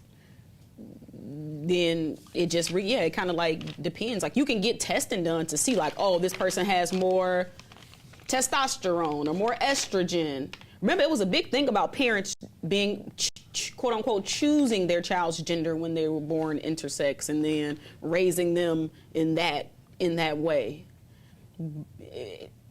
I think part of the challenge they always say like that gender is like a spectrum, like, and so I think that's a good word to think about, to categorize what you're saying. Like, it's just a spectrum of different athletic categories that might need to come about. Right. Yep. I think you gotta kind of put stuff together. All right, y'all. It's the Mace Jackson Show. Let me see what else I got. Willie Wilson fed the people again today. Today he gave away food and groceries. What the man got to do? What the man got to do? Also, did y'all watch the debates yesterday at all? Which ones? So that was going to be part of our social media question today, but you done got me talking about all this other stuff. There was two Republican gubernatorial debates yesterday. One was on Channel 9, WGN, and one was on NBC. Ruthie, if you had to pick, who you watching? You probably watching Richard Irvin, right, Riis? You watching Richard Irvin? Like, what channel do you watch? If you got a choice between channels, do you watch 2, 5, 7, 9, or 32? What angle I'm trying to get? Nah, I mean, you got to pick yours. If you only can pick one. Oh, my goodness. If you can only get one station to listen to their point of view, who you picking? 2, 5, 7, 9, 32? Locally? Yep. Yeah. No, that's tough, Max. That's tough. I'm trying to figure that out, though. I want to know. I got two. Who do black people trust in media? In Chicago. Black people trust ABC, but they verify with 32. Ooh! Oh, that's good. That was a good one. That's a good one. That's what we do, though, for real, right? That's a good one, Ruthie. That's a good one. That's the balance. That's what I do. Okay. Nobody, everybody else. All right, Riis. Who you rocking with? 2, 5, 7, 9, 32. Like, what's the black people channel? It probably is 32, and that's only because my brother used to turn on, but back in the day, 12 then before we went to school. So yeah, it probably is. So you had Cablevision and Comcast. The people who call channel 32 channel 12 is the cable people. Yeah. I got DirecTV, so it's 32. And then when I was a kid, we had to turn the channel and we had to turn it to the U. Yeah. And then you had to turn to the bottom thing and then turn that one to channel 32. So I think the top knob went to what, like 26, I think? The top knob went to 13. It went to 13 right then. Because it was the U. 13 was you. Yeah, man, I had one of them TVs. Man. So you trust Fox. You trust 7, but you verify with 32. I just get a different perspective using 32. But if you gonna take somebody's voice, if you listening to somebody, who you rocking with? I'm gonna take 7. 7, yeah. Yeah, I'm rocking with 7. I'm gonna take 7. I'm rocking, like, channel 7 is like I feel like if you gonna watch the news, I gotta watch channel 7 news. I just think Fox give us that little twist that like, what? You know what I'm saying? They gonna give you the sound bite, 7 left out. Right, I couldn't even get on a body, and then they add the extra stuff to it. So yeah, that's probably. And I like Cheryl Burton. I ain't gonna stunt. I like Cheryl Burton. That's probably why I think that's why I like Cheryl Burton. And let me tell you why I like how they let Jose Sanders come back after his little thing he had going on. He had a few things going on. But I like how they let him come back. I was like, dang. That's why I was like, okay, I can rock with 7 because of that. I feel like channel 7, since I was a kid, was the black people news channel. Like, I think they made and then when NBC used to have Warner Saunders, and so I remember him. I don't remember, and John Davis used to be on channel 2. So like, I feel like everybody had a black, but Russ Ewing, remember Russ? Whenever somebody black was about to go to jail or get killed, like when the police, they'd be like, call Russ Ewing. I'm going to get myself up to Russ Ewing so they can't kill me. Oh, but I like Judy Sue. I feel like 7 give you like a nice, I'm going to tell you what. Like, Judy Sue. Like, I be feeling like I be knowing Let me tell you what, though. The funniest thing about Channel 7 is they got I don't know if this is, like, Channel 7 has the most diversity. But. But what? Like, they find, like, almost the whitest version with the most look. Do you know what I'm saying? Like, you already know how they go. They be like I like Eric Hong, right? Okay. But Eric Hong, like, you look at Eric Hong, you be like, Eric Hong, you get it. And he be like, and so today's, you know what I'm saying? Like, I know. I like Judy Sue. That's why I say I like Judy Sue. Like, I like Judy Sue. I do like Channel 7 is my go-to news. It's just like it's some type of affinity associated with it. Like, I kind of trust them a little bit, and I don't know why. Because I feel like it started with the stories. It started with the stories. Everybody, grandmama used to watch All My Children, One Life to Live, and General Hospital. And then it used to be the 3:30 news. The 3 o'clock news used to come on when we was kids. So your granny watched it.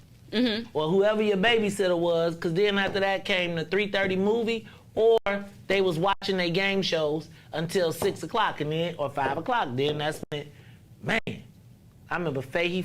Man, Channel 7, I feel like I grew up. You know why it's also Channel 7? Why? They used to show Cooley High at night. They used to show King Kong in the afternoon, and they had the after school special. Okay, I just looked it up. We can't Alan Krzyzewski, like... I like Alan Krzyzewski too. Like this how, like low key, like this how I learned like diverse last names, like how to pronounce them. Okay. I ain't gonna even stunt. Like this one be irritating me though. We know, but Jim Rose, like how we can't Tracy Butler, Rosberry, come on, we love these. Come on, people. I like Sharon Jordan too. Like Stacey Baca, like I like Stacey Baca too. All right. So yeah, Channel 7. But you know who showed me the most love? Who? 32. Of course. Channel 32 showed me the most love, so I got much love for 32. I think I think 32 be like, because he gonna say it. We want the clip. They be like, he will say it. Who you got on there? We can't forget Evelyn Holmes. Oh, Evelyn Leah Holmes, too. Samantha Chapman. Dang, man. And Val Warner, we tripping. Channel 7 might Channel 7 win. They might be having it. I don't even know who Trey Ward is, but he look like a brother. Oh God, Trey. Okay, we gotta watch Trey. You gotta watch Trey Ward. Look at his picture. Okay, His picture different from everybody else. No, Trey Ward. Look, Trey Ward got one of them hairlines. His barber don't cut his hairline like this. His barber cut his hairline like this. You know, it go over the top. All right, we have not talked about nothing that we supposed to talk about today on this show. But what we are gonna do is talk to LaTanya Ruffin. Ruthie, you gonna sit in or you gonna sit out? I'm gonna sit out. All right, Ruthie gonna sit out. We're gonna go to a quick break, and then when we come back, we're gonna talk to candidate for Cook County Sheriff, LaTanya Ruffin. I don't know what's going on in this sheriff's race. At first it was 1, then it was none, now it's 3. I don't know what's going on, but what I do know is we're going to talk about it when we come back. It's the Mays Jackson Show. The Mays Jackson Show. We'll be back after this break. WIIFTBPN WIIFTBP Media's just for you and me.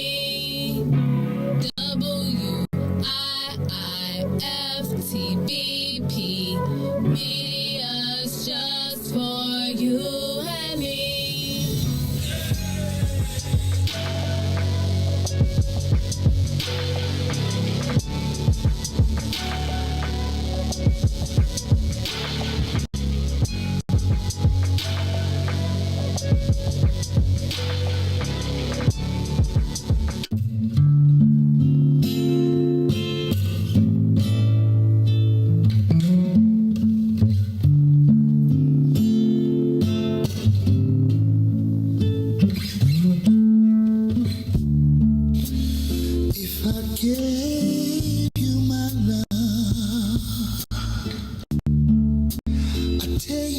What I do,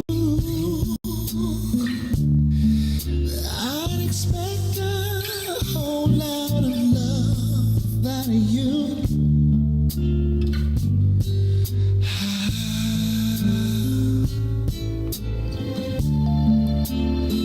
You got to treat me good, and I'll be good to you. There's a whole lot of things you and I could do, baby.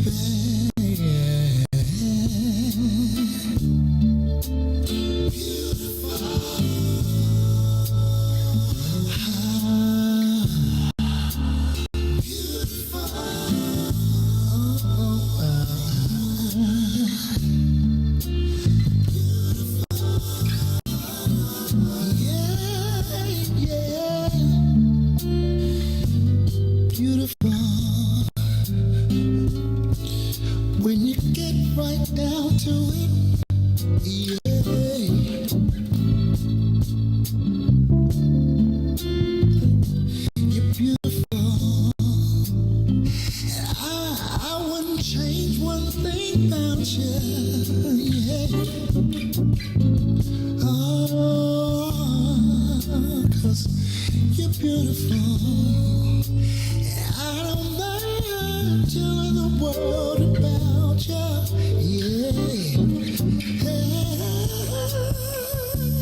beautiful. And what about the way you love me? And the way you squeeze me. Simply beautiful.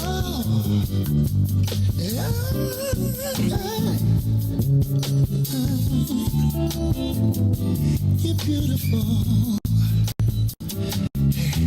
When you needed me, yeah, I was right there by your side. Simply beautiful,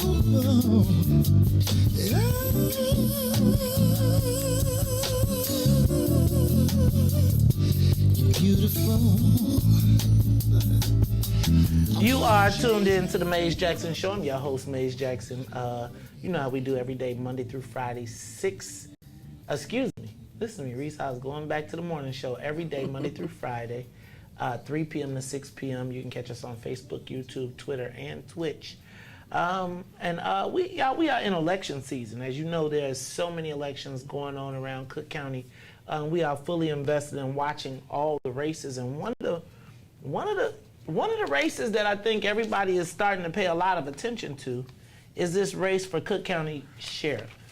Tom Dart has been the sheriff for a very, very, very long time. And has rarely faced any competition, but this time it seems like it's a little different. People got a lot of questions. There's a lot of things happening over at the county jail. You got to think about COVID, the budget, just so many different things. And so what I decided to do is try to give us an opportunity to find out about the other people, even talk to the sheriff about what's going on at Cook County Jail, but particularly in the Cook County Sheriff's Office, and what role it plays in what's happening in Chicago today. So my guest today is candidate for Cook County Sheriff, none other than Miss LaTanya Ruffin. Welcome to the Maze Jackson Show. How you doing? I'm doing great. Thank you, Maze, for having me. I'm glad to have you here. Now, you know, I'm going to tell y'all, so you know I'm a funny acting dude, right? So last year we were having tailgates over at the TP, and this lady came rolling up in a big old truck and rolled through my tailgate. So you know once you roll through my tailgate, I got an attitude. God. You know, I got an attitude, Oh, you know, wow. and so she didn't know who I was. Well, let me say this. So she came over, but I had a little attitude because I was like, did she just roll up in my tailgate? Then come up in my... But over time, I got to realize that she was a very nice lady, and I said that one of the things that we want to do, I said there has to be some advantage to black people for being black. Yes. And so when we come to this race, I said that I wanted to make sure that we gave our people the opportunity to talk and to get their message out to black folks. And so today, LaTanya is here to talk to us about the sheriff's race. Now, I'm going to tell you, I got a thing about papers, and I see you got a big old stack of them, right? Yes. Now, y'all know how I feel about papers. You know, now, Riis, the papers mean you got to bring out the lions. We got to get in the lion's den, because she brought papers. Now, you know the last time somebody came up in here with papers. What happened, Maze? The lions ate them up. Oh, God. Okay. But here's the deal. We're going to stop right now, and I'm going to ask you to look at blue camera, Yes. and tell the people who you are and who is LaTanya Ruffin, and why are you running for Cook County Sheriff? Well, first, thank you for having me. My name is LaTanya Ruffin. I am a candidate for Cook County Sheriff. I've decided to run for Cook County Sheriff due to simple questions that I ask my family and friends. Do you feel safe? Sadly, many said they do not. Crime is out of control. Gun violence is spiking. Murders have skyrocketed. Carjackings are on the rise. Murders and violent crimes are outpacing all criminal activities combined. In the past 25 years, that's disturbing. That's what keeps me up at night, and that's why I'm running for Cook County Sheriff. All right, so talk to me about what's going on in the county. tell me, first of all, what is the job of the Cook County Sheriff? Because a lot of times we think, I think people say I'm running for office and we think we know. But tell me, what exactly is the job and what are the responsibilities of the Cook County Sheriff? Well, yeah, people do need to get clarity for that. The Cook County Sheriff is basically an administrative position. Okay. So it is like you're over several departments. Those You're departments being what? Civil processing, the courts, the jails, domestics. They also over, sorry, this went blank. That's okay. You can come back to it. Okay. So just come back to it. Yes. So tell me what makes you feel like you're qualified to be the Cook County Sheriff. And let me just put a caveat on qualified, because I always think that qualified is a moving target that white folks use to try to minimize or eliminate us from opportunities. But I want you to tell me to our listening audience and viewing audience, why do you feel like you're qualified? Well, I feel I'm qualified once I have over 18 years of law enforcement. What that mean? What do 18 years of law enforcement? You was a security guard? No, Maze. Okay. I did 16 years at the county jail. Okay. Oh, so you were with the sheriffs? Oh, yeah. So wait. Yes. So you was with the sheriffs? How you flip on the sheriffs? If you was there 16 years, that means you was there for Sheehan, right? Was you there for Actually, Sheehan? Sheehan swore me in. Really? Yes. So Sheehan, then Dart. you put Dart in. Yes. Right? You wasn't there for Elrod. No. Okay. So anyway, No. that's old school. Yeah. Anyway, so talk to me about, obviously to get into the sheriff's crew, you got to be plugged some kind of way. How come you aren't with the sheriff now? 16 years in the game. Yeah, well, I'm in police. I went to the streets. Okay. I went to, I've been working for I work for 3 departments in the south suburbs. Okay. So now I'm Currently? Yes. 3? Well, I worked at 3. I'm Okay. at 1 currently now. Okay, cool. So yes. All right. So I decided to run for change. Okay. Because once you're in the jail, you see what goes on. And a lot of my officers, I just had enough of what's been going on. Talk to me about what's going on in the jail. Well, one, your officers don't feel safe. What you mean they don't feel safe? How you got the keys to the jail, you don't feel safe? You can go in and they can attack you. And now the inmates can say, okay, you got it. Because now they can come back and sue you, and then people lose their jobs. They send excessive force. The first thing you do is think, I got to protect myself. Okay. So Not worried about if I'm going to lose my job. So if they using, you're doing excessive force, then you look at it, so now you're losing your job. Okay. Talk to me about crime in Chicago, in Cook County, because you don't really and you're not really responsible for Chicago, right? No, we're not. You are responsible for what happens. Tell me about the role that the sheriff can play in the crime that is happening and plaguing our city and state. And county. Well, when I'm elected as sheriff, I plan on putting more police in all the community, not just the unincorporated, all community. The sheriff can place sheriff police in every community, and I plan to do that. Now, how does that work? Who has the jurisdiction, and when you place them, would that be with the consent of the local municipalities, or would you be saying, because I have the authority, I'm gonna put these cops? A little both. Okay. I have the authority to place any sheriff police in any of the communities. Now, so I'm confused about the sheriff. Can the sheriff arrest you? Absolutely. So let me make that clear. Blake, break it down to me, because I feel like when I'm on the expressway, or I'll be like, oh, it's just the sheriff, he can't get me. And then, so I want to understand, because you never know who's in those vehicles. Okay. The only person that can actually, if you're on the expressway, are the sheriff police. They're law enforcement, which I am. I am law enforcement police. The people that works the jail, no, they cannot. Okay. The people that works the courts, no, they cannot. So if you notice the difference in the uniform, that's how you know the difference who can arrest. You see the brown, that's the sheriff police. They can arrest. Okay. All right. Talk to me about the budget. Okay. How would you allocate the money in a way that is equitable? Let me go backwards, because I think before I get to that, talk to me about this electronic home monitoring. Yes. Right now, we are in the midst of, I would say, the tail end of the criminal justice reform movement. I think people are kind of tired of the criminal justice reform, and now they just like, I don't care what you do, make my neighborhood safe. But one of the things we keep hearing about is these electric monitoring, and people being put on doing crime and then being set loose and then going back and committing crime. What is your position on home electronic monitoring? Okay, first of all, I've worked that area. Okay. And the electronic monitor that they have right now in place is flimsy. It doesn't work. We need to first revamp that type of electronic monitors there. You have a box called Gizmo box, and then you have the ankle monitor, and they must interact with each other. You have sometimes where recently, last December, there was a young man on electronic monitor. Mm-hmm. He was able to go all the way downtown and steal some pair of sunglasses over $1,000 and was never known that he was down there until he was caught and realized he had an ankle monitor. That's a problem for me. Also, the electronic monitor, the reason why you have 2,900 today inmates on electronic monitor who has been in for murders, carjackings.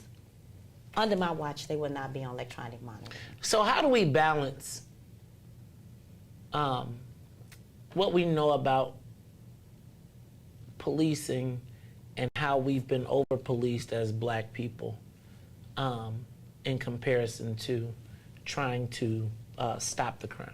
What do you mean over-police? Because you can never over-police. Y'all, you can over-police. You haven't been. Can we not be clear that has anybody black ever driven and seen the flashing red and blue lights in your back? At that moment, probably through the minds and hearts of most black people, they probably run through a plethora of things. Now, most people do whatever they told, whatever, but I can tell you that my heart, even I got all my papers, everything straight, I could pay for the case, the whole thing. However, I am still very leery, I am nervous. We saw Laquan McDonald. We see people being killed on the tape all the time. We know that there's a disproportionate way that police deal with our community. So when I'm talking about over police, I'm talking about when I see the police let the dog go and chomp the black dude up whose arm is broken, is already submitted. We've seen the videos, right? Yes, that's so right. My question is, how do we balance what black people know about how our experience is with policing and this crime? Because quite frankly, I feel like we're getting to a point where we're going to go back to, instead of the war on drugs, you could call it the war on crime, and we're going to be locking up a whole new generation of these young people who are actually committing a lot of the things that are happening. Talk to me about how you manage that, especially with your experience. See, I feel like the other people say, man, let's just go law and order, lock them up. Right. But look at our communities and what happens. Well, let me just say this. Let's say an ordinary traffic stop. You know, in our mind, you're scared. The police, we can't trust the police today because we don't know what the police are going to do. Mm-hmm. But I'm going to give you I'm going to give you an experience on me on a traffic stop. I did a traffic stop when I was working at a department in South Suburb. I don't want to call the police department out. The first thing the young man did, hurry up, I ain't got time for this. At that time, that's disrespect to the police. So you have the new generation who's acting out, and then you have the police who still care, who's still trying to what? Have law and order. So wait, do you think there's bias among police against black people? Yes and no. How can you say no? I get the yes. Help me understand the no. Because you have some of us who really do care about this. Right. I'm saying, but do you think that there is a bias? Well, you might have some police that maybe people? do over and beyond. Okay. You do have those officers. It's out there. Or we wouldn't have those killings that we have with those individuals. All right. So that is true. So how do we balance what we know? I'm just saying, when we talk to these young men and we pull them over, they must listen to us. So I should listen to you, even though I've seen you kill since I've been a kid. I've been watching from Trayvon Martin to Michael Brown to We own the city that's going on right now. We know what happens when we get pulled over by police. And I guess my question is, how do you, and I think this is the challenge that we all have. We know that there is an element in our community and we got some significant problems that we got to address. That's true. I think the expectation of a black chief executive officer or person in leadership is to figure out a way to balance that. Because it's very easy for people to drive through our neighborhood and take a swipe and just say they all bad. And I think that we have now gotten to a point where I don't think no young people trust any police. I don't know I can't recall officer friendly now. Like, I realize that there was some back in the day, but right now, I don't know that exists. And after watching George Floyd, right? What do you tell black kids when you say, even if you do submit, you still can get killed? Talk to me about, do you have kids? I have one son. He's an adult now. Is he a police officer? No. Do you ever worry about his interactions with police? Yes, I do. I do. As my mother of a black son, and only one son, yes, I do. Okay. I do worry. Okay. And so I guess my question is, and one of the things that I hope as we look at, I have a different level of expectation for black candidates when it comes to issues specifically to this, just because we know we got challenges. Yes, right? we do. And it's a conversation that we gotta have. Yes. But oftentimes, we don't have the opportunity to have it. And when you get in a space like that, then the convenience becomes lock 'em up. So talk to me about no cash bill.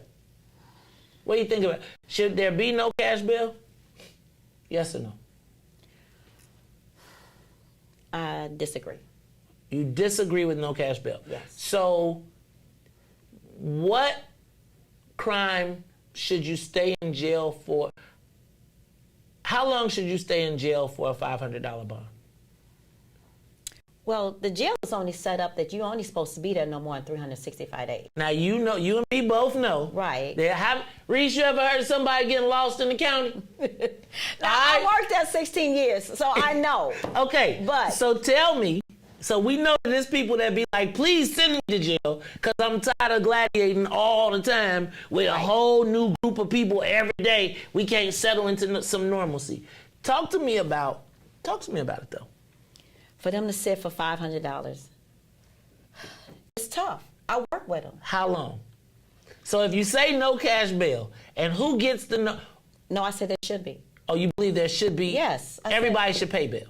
I think they should pay. If they're able to pay for the bill, they should be able to pay. So if I commit a crime, I get caught. It all depends on what crime. You did ask that question. Okay, so again. Let's say traffic.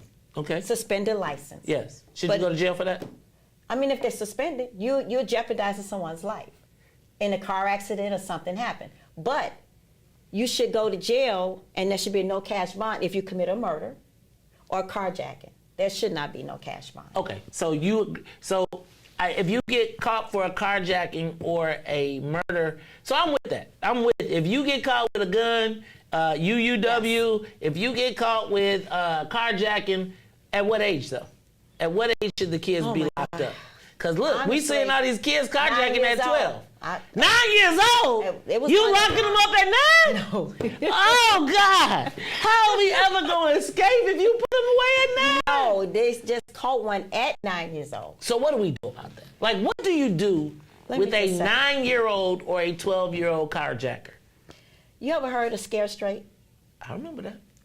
That's what we need to go back to. I don't know if these kids scared of nothing no more. Yeah, that's true. But they still, listen, they get to jail. Mm-hmm. They different behind that lock and key. Mm-hmm. Can I get a phone call? Can I call my mom?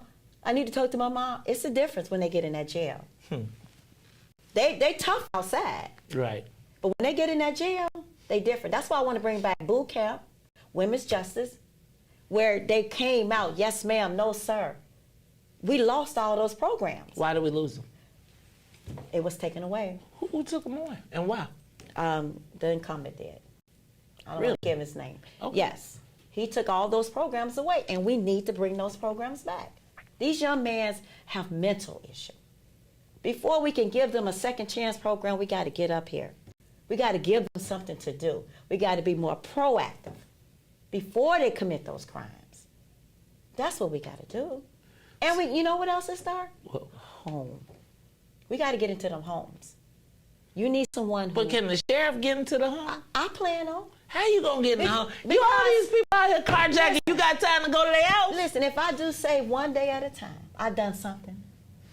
I'm not saying I can make this happen overnight, but if I do one thing to save that one kid, I've done something. But if we got 789 other shooters, I appreciate you. Yeah. But if I hire you, I need you to be thinking about all 782. And I'm going to think about all of them. I need you to be thinking about all 782. And I'm going to think about all of them. Okay, so I appreciate that. Look, so tell me, how do you win this race, right? Let me say this. I have, I look at the incumbent. Okay. And I recognize that, he comes from Beverly. He's the Time Guy of the Year, and like right now he's like the super women's champion of black women around the world. He always has these super great press conferences about whether he ain't going to evict you no more during election time, all of that good stuff. He doesn't seem to run a very big campaign. He just seems to be able to use earned media and his the love affair, it seems like, that he has been able to garner in our community. Talk to me about how you break through and how do you win this election? Great question. That's the problem. He's a politician. I'm a professional law enforcement. I'm using grassroots. I talk to people that look like you. I talk to people do you know a lot of people don't even know what he look like? But you know what I look like because I'm knocking on doors. I'm talking to the voters. I go to Walmart. I go to drugstores, Walgreens. I talk to each and every voter. I need your vote. And a lot of people say, are you the candidate? I say, yes, I am. They say, we're not used to this. Grassroots will win this race. So I feel you on grassroots. Okay. But what about, you're going to need some money. Right. How much money you think you got to raise to win this race? About, right now we got approximately 28 days. Okay. Almost 30 to 28 days left. Okay. We're going to raise money. I think we can finish this race off with a good meal, $1 million, $500 to $1 million. Okay. And we're going to finish this off. Dang, you heard her. She said a half to $1 million.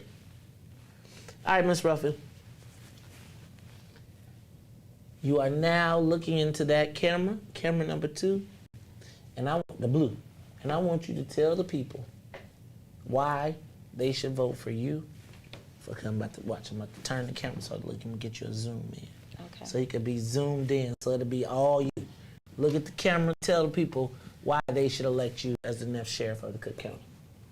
Well, first of all, I know the county needs a change. And you need someone who gets it. You need someone who is in law enforcement and not a professional politician. 1831, that's when Cook County started. Do you know they did not have a female until 2000. In 2009, they appointed a lieutenant. I've already made history being the first black woman on the ballot. I was challenged 4 times by the incumbent. Why is that? Why was I charged by my signatures, my name? He challenged me on my birth name.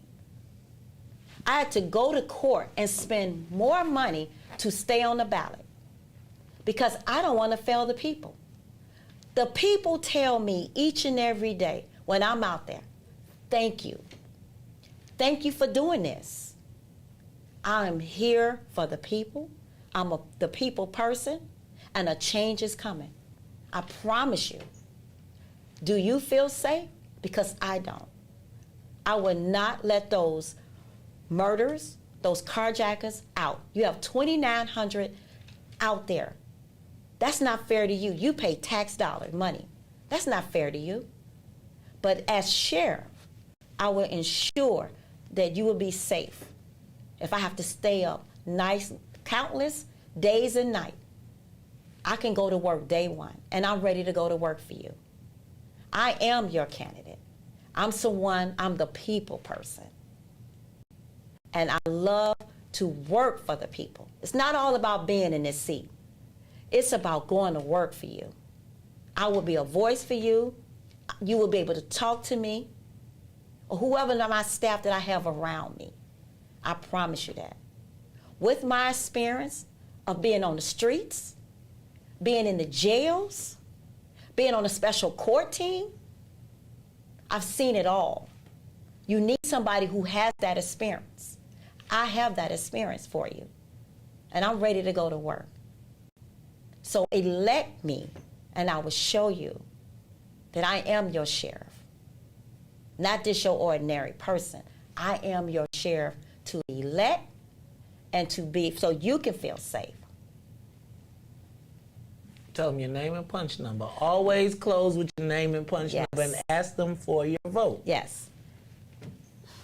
Thank you, Maze. Don't make us do all that and then don't even ask me. So, again, Cook County. My name is LaTanya Ruffin. I need your vote. I need your vote for change. Can't do it without you. This is bigger than me. Actually, this has nothing to do with me. It has everything to do with you. Punch 109. Punch 109. And just to let you know, they challenged my name as LaTanya Ruffin. That's my daddy's birth name backwards, September the 1st. God is in this race, and it is time for a change. LaTanya Ruffin for Cook County Sheriff. Follow me on my website, Punch 109. Hey, y'all, that is LaTanya Ruffin. She is candidate for Cook County Sheriff. 16 years of experience at the Cook County Jail, and then she went off to go work in the real world and get on the streets. I have seen her at every part of the Cook County talking and fighting, and so I look forward to seeing you on the campaign trail. Y'all got about 30 days to go, so it's about time for that sprint, and I look forward to seeing how this whole thing turns out. Look, we appreciate you. I see you got one of them What's in it for the Black People wristbands on. Oh, absolutely. You ain't just trying to get that for today. You ain't just get that, did you? Had that? How long you had that? This is part of my jury every day. What the white folks say when you wear it? They be like, what that mean? That's okay. Don't you answer that. Look, I don't want to mess you up. All right, y'all, it's the Mace Jackson Show. LaTanya Ruffin, y'all check out, what's your website? www.latanyaruffin.com. There it is. Friends of LaTanya Ruffin, follow me on Facebook, like my page. Let's do this. It's the Mace Jackson Show. We'll be back after these messages. We'll be right back. The Mace Jackson Show. We'll be back after this break. What's up, Chicago? This is your man, Mace Jackson, host of The Mace Jackson Show, where every single day we ask the question, what's in it for the black people? Catch us every day, Monday through Friday, 3 p.m. to 6 p.m. on YouTube, Facebook, Twitter, and Twitch. Plus, you can get us on WBGX. That's right, it's The Mace Jackson Show. Get us every day, Monday through Friday, 3 to 6. And if you don't like it, you can still tell them. Mace said, we out of here. Who's bad? Yeah. Ruthie Mo. Reach the ruler. Mace Jackson. This is the reparations interlude. We not asking, we demanding. So go on, make my payments high. Tell the government to cut them reparations, make them high. Not no SBA loans, just run the bread, make it high. Tell the government to cut them reparations, make them high. Look, check it out. First drug lord was President Nixon. Oval Office was the strap house where he was tipping. Got the drugs from Nicaragua and gave us crack. Declared war on blacks. Man, tell him to cut the check and tried to make it seem like a revolution. CIA was the corner boys for distribution. We could tear this country in half for retribution. But I'd rather get some restitution, so tell him to cut the check. John Singleton, man, he already told y'all. He broke it down for you when he made Snowfall. They locked us all up. up and created whole laws. So send a message like a cold call, tell them to cut the check. Look, we built this city, we built this city back. Put this country together and gave them hella aid. Lot of blood, sweat, and tears, over 400 years. Been punching the clock, but yeah, we still ain't got paid. Look, they paying the immigrants, they pay the Jews. Executive orders, man, they made the rules. I want my 40 acres, you can save the mule. Cause as of right now, we getting played for the fool. Look, for sterilization, Tuskegee experiment, Rosewood, Japanese internment. Come on, was all paid out from the government. We waiting on our turn, we definitely earned it. So make my payment high, high, high, high, high, high, high, high, high. Tell the government to cut them reparations, make them high, high, high, high, high, high, high, high, high. Not no SBA loans, just run the bread, make it high, high, high, high, high, high, high, high, high. Tell the government to cut them reparations, make them high, high, high, high, high, high, high, high, high. Not no stimulus checks, just run the bread, make it high.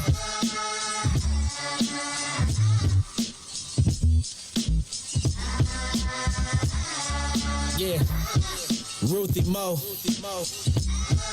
Reach the Ruler,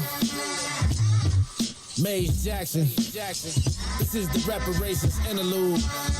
We not asking, we demanding. Today, the Biden administration is releasing what it calls a new strategy to fight domestic terrorism. Following a 100-day review, federal officials are now laying out a new plan hoping to deter, detect, and prosecute domestic terror. They went to the Capitol waving their flags and looking for smoke. We was out there looking for justice. They was over there looking for votes. Ashley Babbitt was with him and told all the people that nothing could stop us. She climbed through the Capitol window, breaching security, and called a shot, bro. The media say she a veteran. They paint the picture to make her look greater.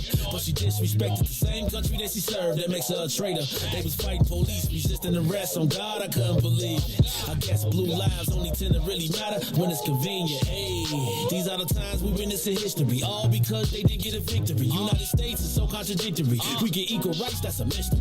Politicians, they more like magicians. You know they got tricks up their sleeve. We point out the flaws that's up in this country. You know they gon' tell us to leave. Somebody try to help me understand it. Always seems like a double standard. They be out here leaving us empty-handed to certain rights we are not granted. The media is the culprit when it comes to the comparison. Cause when it comes to race, they always changing up the narrative. It's terrorism. They say you a patriot, call you a hero. I call it terrorism. And that's on the real. You know what we know, I say it's terrorism. They say you a patriot, call you a hero. I call it terrorism. And that's on the real. You know what we know, I say it's terrorism. They say you a patriot, call you a hero. I call it terrorism. And that's on the real. You know what we know, I say it's terrorism. They say you a patriot, call you a hero. I call it terrorism. We still out here trying to get our reparations, but the government pump faking out here hesitating. I'm out here trying to keep my peace, so I keep meditating.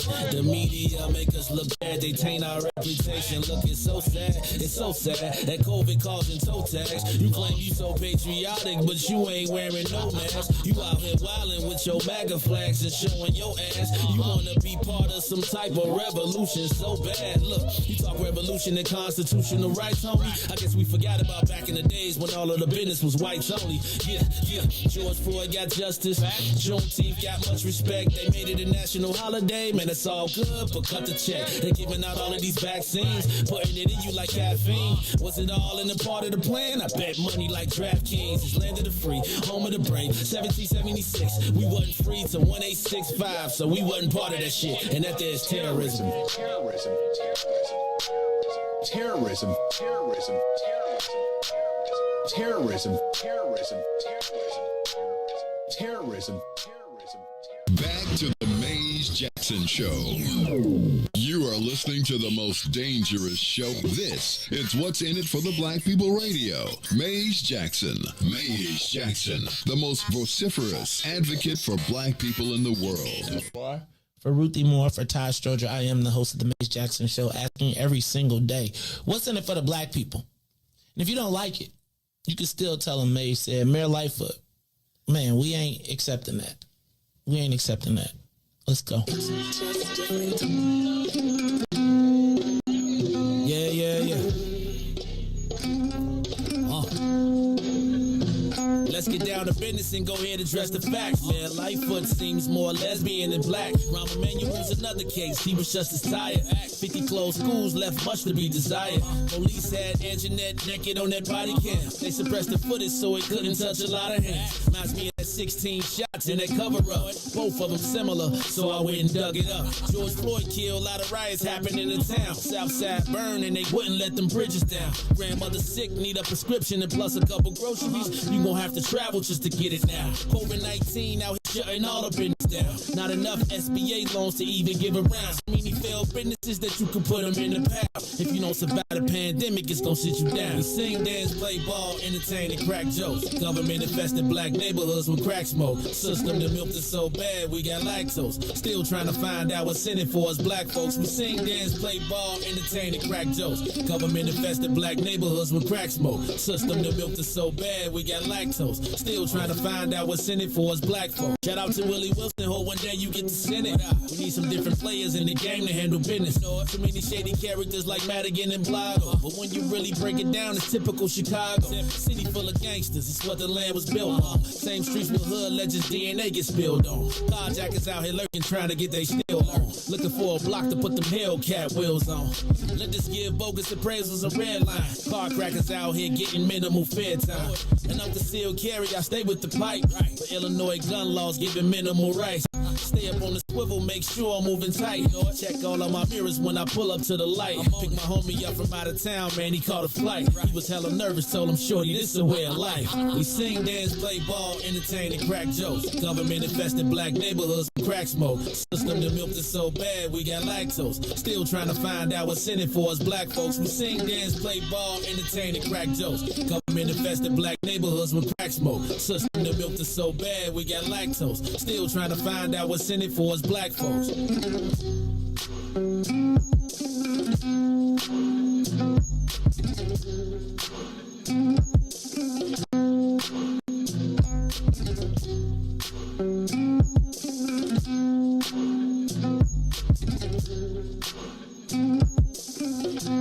Good afternoon, Chicago. Good afternoon, world. This is the Maze Jackson Show. I'm your host, Maze Jackson. Got my girl, Ruffin, more in the building. And then my man, DJ Riis the Ruler. LaTanya came up in, she had on like, she had, you know, I'd be like, you be policing like that? Not policing like that. Cause LaTanya look like she finna police. She look like she'd get out that, you know how them videos be? Uh-huh. Which one? What's that? What's y'all boy name? What's the little Wheezy? Wee. Mrs. Wee, Officer. Wee. That's funny, babes. Wee. Well, how y'all be doing that? But she like I could see Officer, Mrs. Officer, right? I could see Lil Wayne getting out the How you know that song? Cause man, I be fresh. I be knowing stuff. Wee. Like a cop car.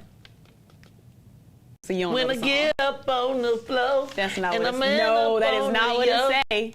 What it say? It's explicit. It's when I told you. It's when I get all up in ya. What? Yes. That's what the song say? Yes, man. You need to pay attention to the lyrics. You know what? See, this is what happens when you get all these songs and you don't have no album covers and you can't read the words. Cause I told you I was listening to what's his name, Ja Rule one time. I was singing a whole different song. I was like, wait, you left $100 to do what? Oh my God! I was like, y'all, this filth, flarn filth. Damn millennials took hip hop and ruined it. So I'm just saying, like, okay, I feel like LaTanya Ruffin is in the video. Like, wee. See, that's it right there. I knew I wasn't crazy. They do say, wee. Don't get us banned, though, because, you know, Lil Wayne, we'd be off the whole thing. They'd take us off the whole internet. And Riis would be like, it wasn't my fault. I ain't do it. All right, Maze Jackson Show. Let's, did they pass the curfew or no? Do we know? Did the city council curfew pass? They still got people on hold. Passed. You heard all them preaching in there talking about spare the rod, spoil the child. Back in my day. All right, so I used to get a switch and whoop my kids with it. Then your parents used to make you go get the switch and whoop them. My grandma did. I do think them are things that they learned from like slavery or something. It's psychological. Like you want me to go pick the thing that you gonna beat me with? It's about power. That's what I learned. Adults, we like to. Oh, don't start. We like to You want exercise child our rights. power over young people. We do have power over young people. I know, but you ain't gotta psychologically abuse them to make them go pick their own weapon to get struck with. That's psychologically damning. No, it's preparing yourself. We know, preparing you for the real world. Because if I don't whoop you at home, they gonna whoop you in the streets. See? You learn. Ruthie be tripping. Like, I'm just telling you, Ruthie learned the business. You know what time it is. I know what it is. Listen, these kids need a whooping. So they need to be a big old belt. No, they don't need a whooping. They do need a whooping. I think they need we a helicopter whooping. I think our city council aldermen need better speeches from the flow. Like, I know some of y'all be thinking y'all stuff about to be hidden, and y'all probably done wrote it and got your little paperwork, and so I'm finna get them with this one. But no. This is actually really kind of interesting. It's like pulpits. That's what it remind me of. It's everybody every time they get to talk, they get on their pulpits, right? So should there be a curfew? Period? Like, all right, y'all. Yeah, we should like, have it ain't no rules. When do we? Well, okay. We should have a curfew, but it's just real convenient how stuff can just manifest to protect downtown. We know what this really about. Like, so who can argue against it being against there really being a curfew? Nobody. Everybody. We know young people need a curfew. Like, that's what's the curfew supposed to be? I don't know what the curfew's supposed to be. They said 10 o'clock downtown. They said unless you're at a ticketed event, and that is where I was like, That's the loophole, right? The loophole is unless you're at a ticketed event. Now, who buying a $200 ticket? Because I was just thinking, what they gonna do for Lollapalooza? They was like, they had a great lobbyist. They're gonna profile. That great lobbyist said, but wait a minute. Do you really want to run all those kids from the suburbs out? Look, Maze, I just told you what's gonna happen. All they're gonna do is just be in the areas where they're not patrolling. So everybody they gonna be over there. Riis, they finna be messing up. Riis, y'all ain't gonna be able to go hang out over on by Buckingham Fountain because the shorty's coming over there. Would you rather hang out in a vacant lot next to looking at nothing? Or would you rather go downtown and enjoy the beautiful lakefront? That's all of our lakefront. This just don't belong to the wealthy. I'm just glad that they going down because, man, do you know how many kids sometimes have been in their neighborhood that never even went downtown by the time they grown? Yeah, that used to be the story. We got to take the kids downtown because now y'all don't want the kids to come downtown. But I do say, like, look, yo. Like, at what age should you, See, I feel like it's always been fights and it's always been stuff. And I feel like it's always been shootings. The only thing is when the police come, they used to run. Now they be like, no, we gonna stand right here. What you gonna do? But so you don't think, so do you think there should be a curfew or there should not be? I don't mind a curfew. It's just, what's the curfew should it be? Like what time? I would say 9 or 10 o'clock.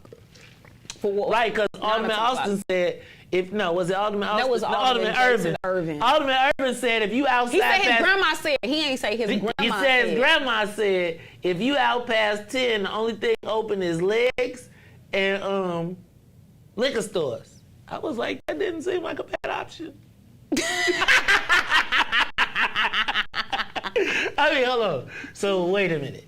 You're telling me that if I stay out past, like that don't seem like if you tell a growing young man, son, I want to talk to you. There is nothing outside, anything out, the only thing open after 10 p.m. is liquor stores and legs. I thought it was a club and some legs. Either or. Those both seem like reasons you might want to stay out a little later. I'm just saying. I don't think a curfew is a bad idea. But I don't think that was discouraging anybody. I think that would be more reason why people want to be out. Depending on what you're looking for, right? I'm just saying, beer or... Well, I think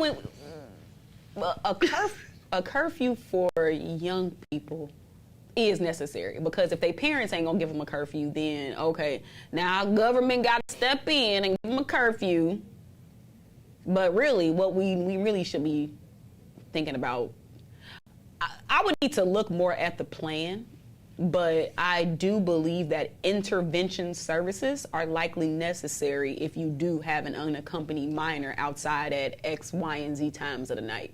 So that family does likely need some level of intervention. Or, like, are they just rounding up the young people and having their parents come pick them up? Well, what does that actually do? Like, what type of services are available? What type of mandatory programming? So what you gonna make all the kids go to movies in the park? So intervention is necessary. That is the only option, is intervening. If you catch a young person out past curfew, there should be some mandatory intervention. And what does that has look to happen. like? What, like, I mean, take you to your mama house? I would be happy to sit up on a board and get paid a whole bunch of money to figure this out, but I'll give y'all a little bit for free just because you asked me, Maze. Dang, Ruthie. But Look at Ruthie, capitalist pig over here. I'm just saying, like, people literally get paid big money to sit down and come up with this stuff. And they still got people getting killed. That's so what they I'm get saying. paid to... Bro, the whole reason we having this discussion is because the people got paid millions of dollars. I'm still trying to figure out, can I get 20 stacks out one of these non-aggression packs? So I just don't know. And I don't think that just the curfew stops the issues, because I don't think that the issue is always the shorties. I think it's the worst is 21 to 25. And let me just say that the day after they tried to kick the young people out, remember the dude who jumped in the party boat trying to run? That was not a minor. Who jumped in a party boat and tried to run? And the police, he got shot? I ain't see that. All right, but I saw the one where they jumped out the car and they jumped into the lake, to the river, and died. See, that was crazy. That's a different. But I agree with you. Like, it's not just minors that are. That's why I said this whole curfew thing is a way to also get those people too, though. It's a weed out strategy. You know, I call it the dragnet security strategy. We gonna look at all y'all under the guise of checking for minors, but really we checking for black men that fit the bill. We checking for you black women that fit the bill. Cause y'all ain't finna be. Is there a bill though? You know what the bill is. On the day that they switched the fountain on, how you gonna have a shooting? That's the biggest tool. You know they had a whole, the city of Chicago had a whole campaign around that. What? Around switching the fountain on. It was called like Turn On Summer. Is it on already, the fountain on? I'm not. I thought it come on this weekend. I'm not 100% sure if it's on. I think it wait to this weekend to turn it on. This weekend. But that's why they got, like, come on, you can't be messing up the tourist dollars. You know how much they invested in that little Turn On Summer campaign? And then you gonna have the blacks shooting each other? Oh no, y'all get out of our park. Take that back to the south side. Take that to the west side. First of all, they don't shoot people in the park in the west side. Thank you. Take that to the south side. That'd be right. Thank you very much. Keep that outside of our corridor. All right. Switch on summer. Okay. Huh? Switch on summer. Switch on summer. Switch on summer. Hey, man, we don't need switch on summer in the hood, though, because you know what that means to the brothers. I got them, so they going to make a song. I'm going to switch on your summer, all right. Then you're going to be 25 people in the basement talking about... Oh, this already happened. This was on May 14th. I think this was the day the shooting happened. Pretty close to it. Saturday, May 14th. Switch on summer, powered by ComEd. Thank you, Chicago. Turn on the lights. So let me ask y'all a question. Because I was thinking about this Texas shooting. Massacre. Devastating. I got one thing I'm going to point out, and then I want to go to my other thing on this. So, when the president was giving the comments after the text, what's it called? I can't think of the name of the town.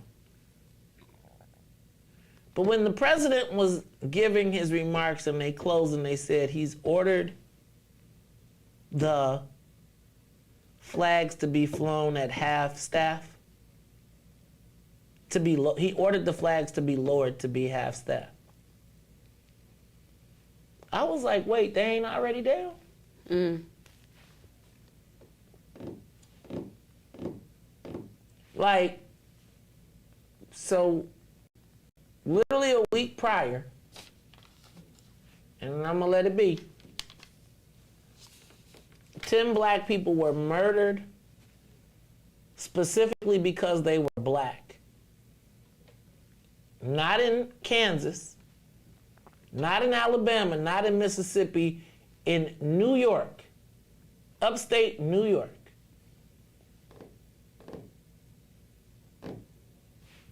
And I was like, no, I didn't. You mean to tell me nobody thought that it was worth the... That was kind of deep to me. So I felt a certain kind of way, but I said I'm not allowed to talk about this, so I'm not going to. But I think the tragedy of what happened made me ask, do we want more guns or less? Because after I heard that, I was like, I'm going shopping tomorrow. I'm going to the range. And I felt like watching these things makes me say I want more access to weaponry to protect myself and my family. Conversely,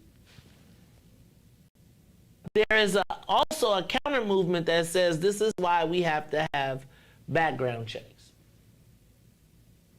But my thing is, all the people who have bought these guns have bought them legally. And the background check wasn't a determining factor. So my question is, what do we do?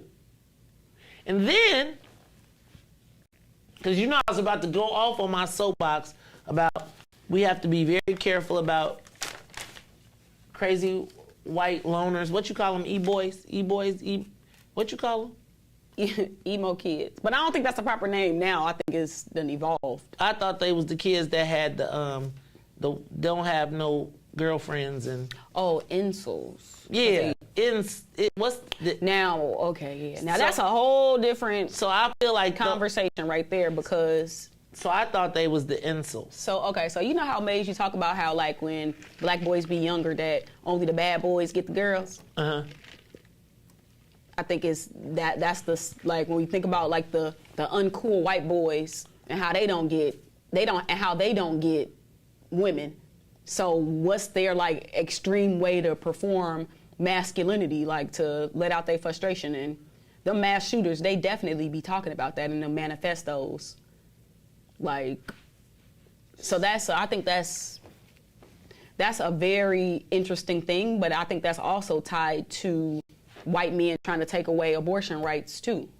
So it's like a whole... Now I want you to contrast that guy who is a mass killer with the conversation we had yesterday and what we see on these videos and these roll them up in a backwood and all that stuff. Because I was going to jump on the soapbox of we got to be careful about these white kids. But then as I was writing it, I also started to think about the drillers, the killers, and the sliders, as Ty say. And I was thinking that both of them are willing to kill large groups of people. For clout. Both are killing for clout. That's crazy. If you think about it, right? Is it clout or is it revenge? Both. Combo pack. And then, so if you think about clout as currency, how do you cash it in, right? And in both instances, you might cash in your clout a little bit of a different way, but you still using it as currency. So how do you use clout as currency? What? Clout is currency. How is clout currency? Similar to how social capital is used as currencies. Think of social capital and clout being like similar. Explain to me. You have to explain that to me when we come back, because I thought I had clout, but I don't know that. No, you have social capital.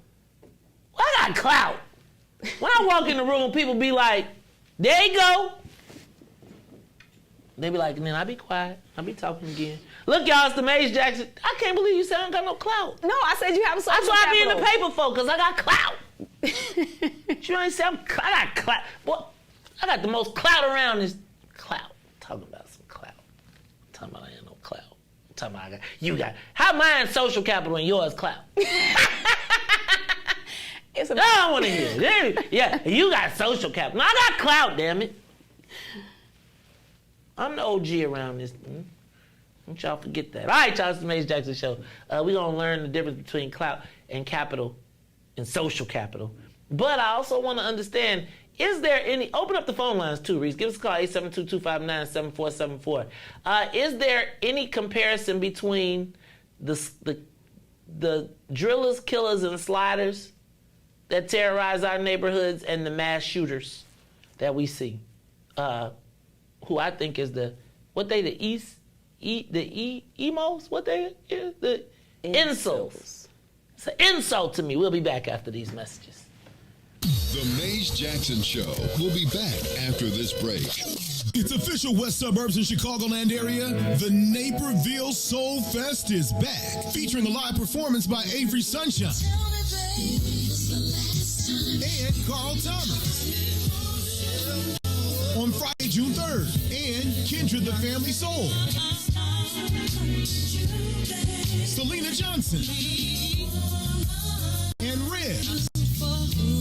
On stage Saturday, June 4th at Naper Settlement, located at 523 South Weber Street in downtown Naperville. If you missed the last Naperville Soul Fest, you don't want to miss this one. Get your discounted tickets on Eventbrite or visit NapervilleSoulFest.com for more event details. For vendor opportunities with access to over 7,000 attendees, text 630-202-6431. That's 630-202-6431. Spend your first weekend in June at the Naperville Soul Fest with Avery Sunshine Friday, June 3rd, and Kindred the Family Soul on Saturday, June 4th. Check out NapervilleSoulFest.com for more information.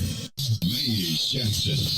Uh-oh, what's in it for the black people? I want to know, is there an offensive black people list? Who manages and do black people have to honor? Maze.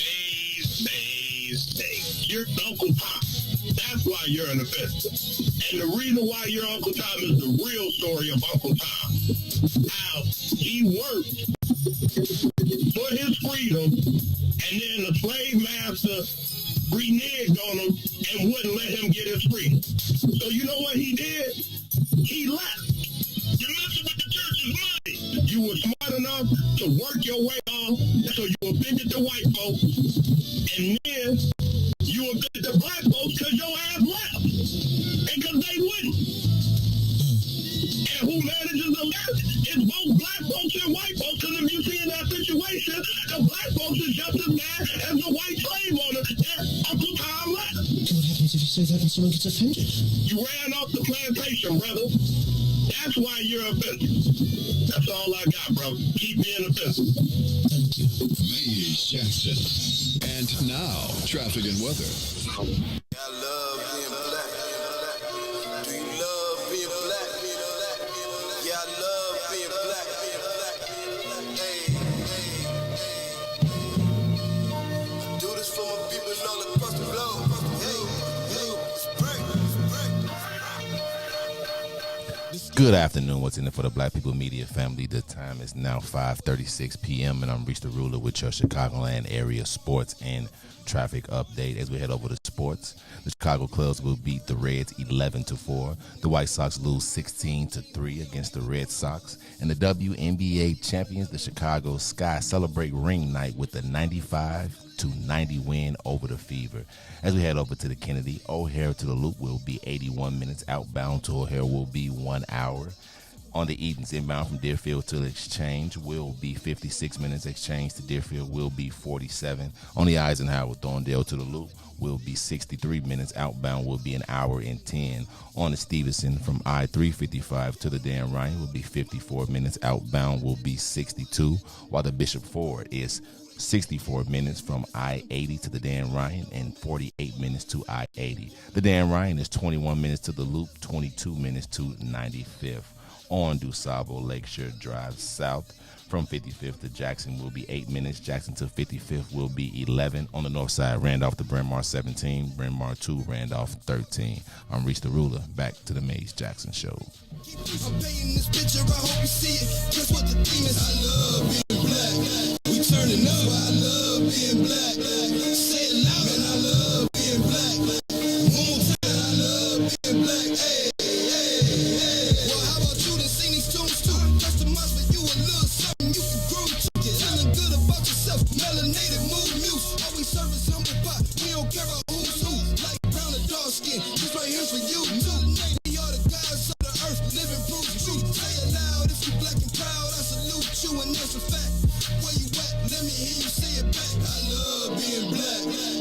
turning up. I love being black. Say it loud. Man, I love being black. One more time. I love being black. Hey.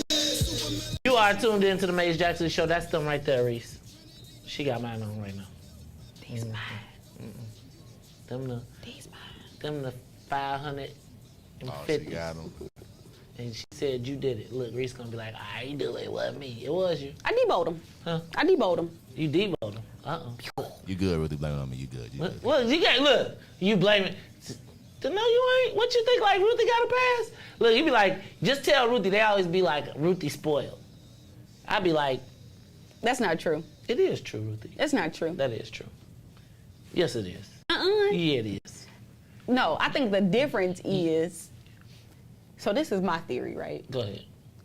So I don't want to reveal the play too much. I don't want to tell you how to do this, Riis. But the You gotta key start it is with a compliment. You gotta make sure the boss good, and Right. the boss gonna make sure you good. That's. You know what? There you go. That's it. So I just try to make sure you good, and you know. Okay. Then I reciprocate. That's the key. So then, I don't think right. I you won't know, hold back. I do be like, okay. Cause I'll make sure you good now, and it also helps. Like if I like mess up a little bit, it give me a little more grace.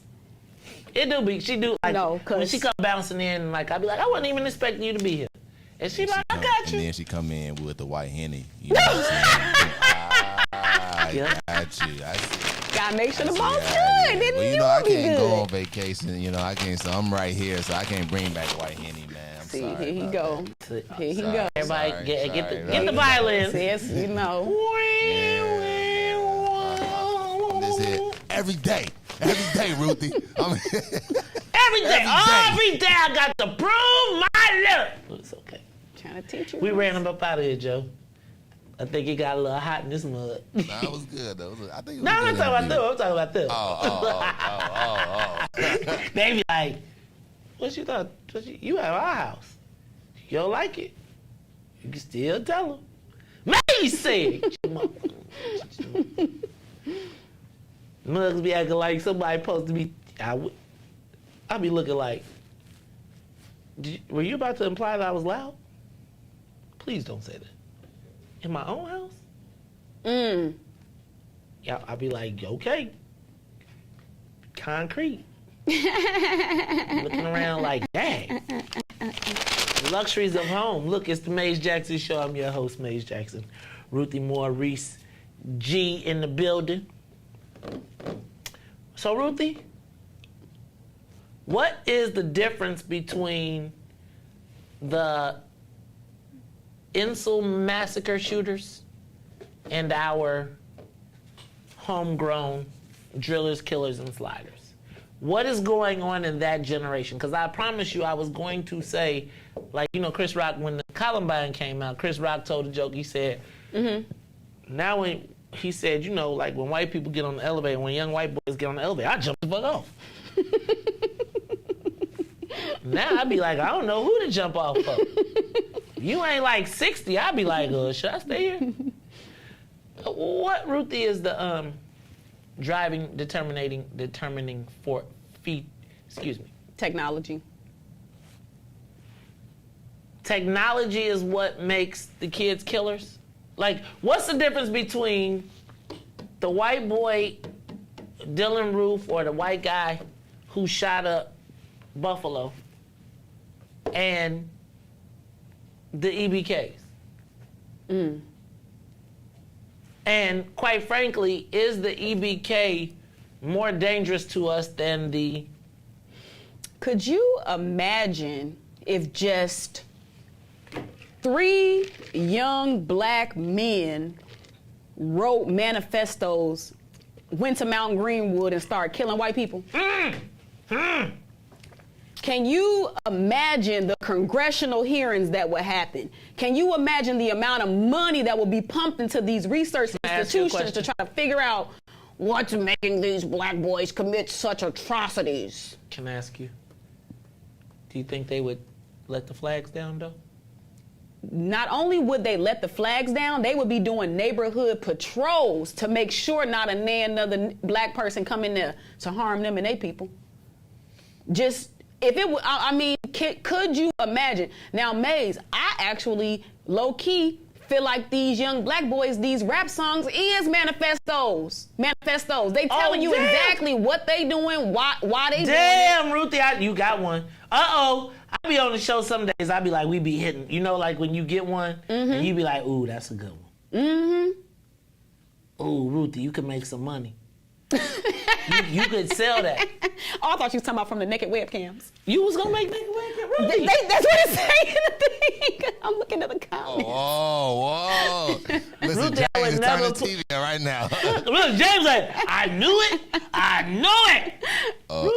Ruthie, if what you channel need a you got? cameraman, What's your OnlyFans? if you need a cameraman or somebody to hold your camera, you know I'm real strong. Riis, you stay doing people's voices, but I know you do it because people be doing yours. Yeah, you know I'm strong, so Ruthie, you know I can hold that for you in case you need me to hold the camera for you. You know, James. There you go. I'm tripping out. That is too much.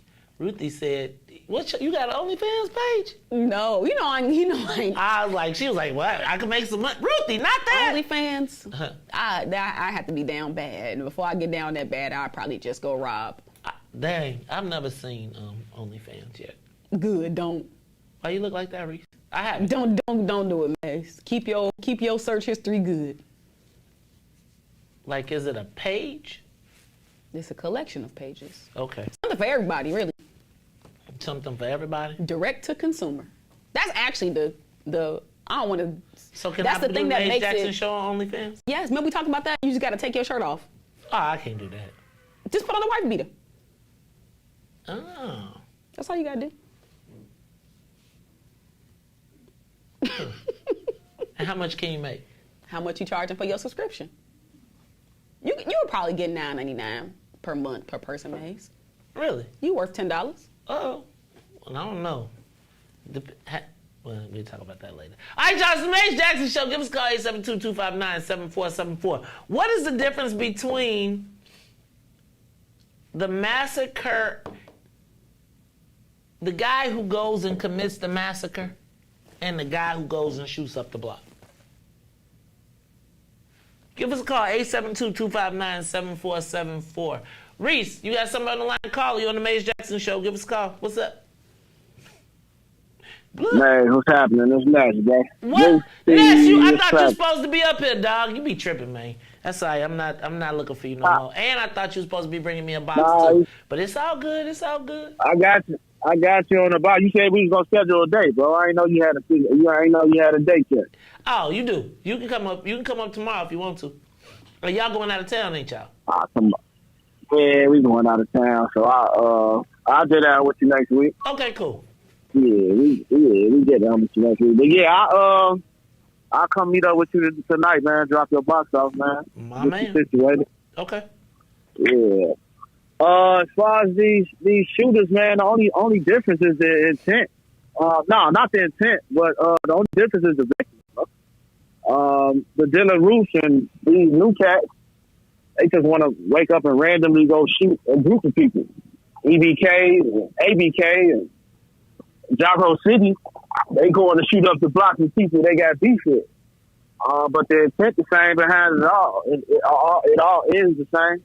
You know what I'm saying? Somebody end up dead, and, you know, we got to take accountability for our actions as far as what we doing out here as far as sliding. And, you know, the white folks definitely got to take accountability for what's going on. You can't keep blaming COVID-19 for somebody who want to go shoot up 10 people. And also, as far as the kids, bro, the curfew, I think it should be a curfew. We should do the ID check. Remember how we couldn't buy no liquor until we was 21 and our ID looked a certain way? Yep. Maybe we need to do that for curfew. You can't be outside past 11 until you're 21 years of age. You know what I'm saying? And if you get caught, you got to pay fines. Do it just like traffic tickets. You got to pay a fine. Your parents got to pay a fine. You got to do community service. That's minimal. I don't think it's gonna solve nothing. But I mean, that's the best you got. And if anything, as far as these schools, I know people talk about CPS a lot and how CPS is lacking. But I tell you this, because I go into schools real quick before I hang up. I tell you this, before going in these schools and talking to these kids on like the career days and stuff like that, I've noticed that CPS does have a very secure pattern of how they let people in and out their schools. I went to Inglewood STEM Academy.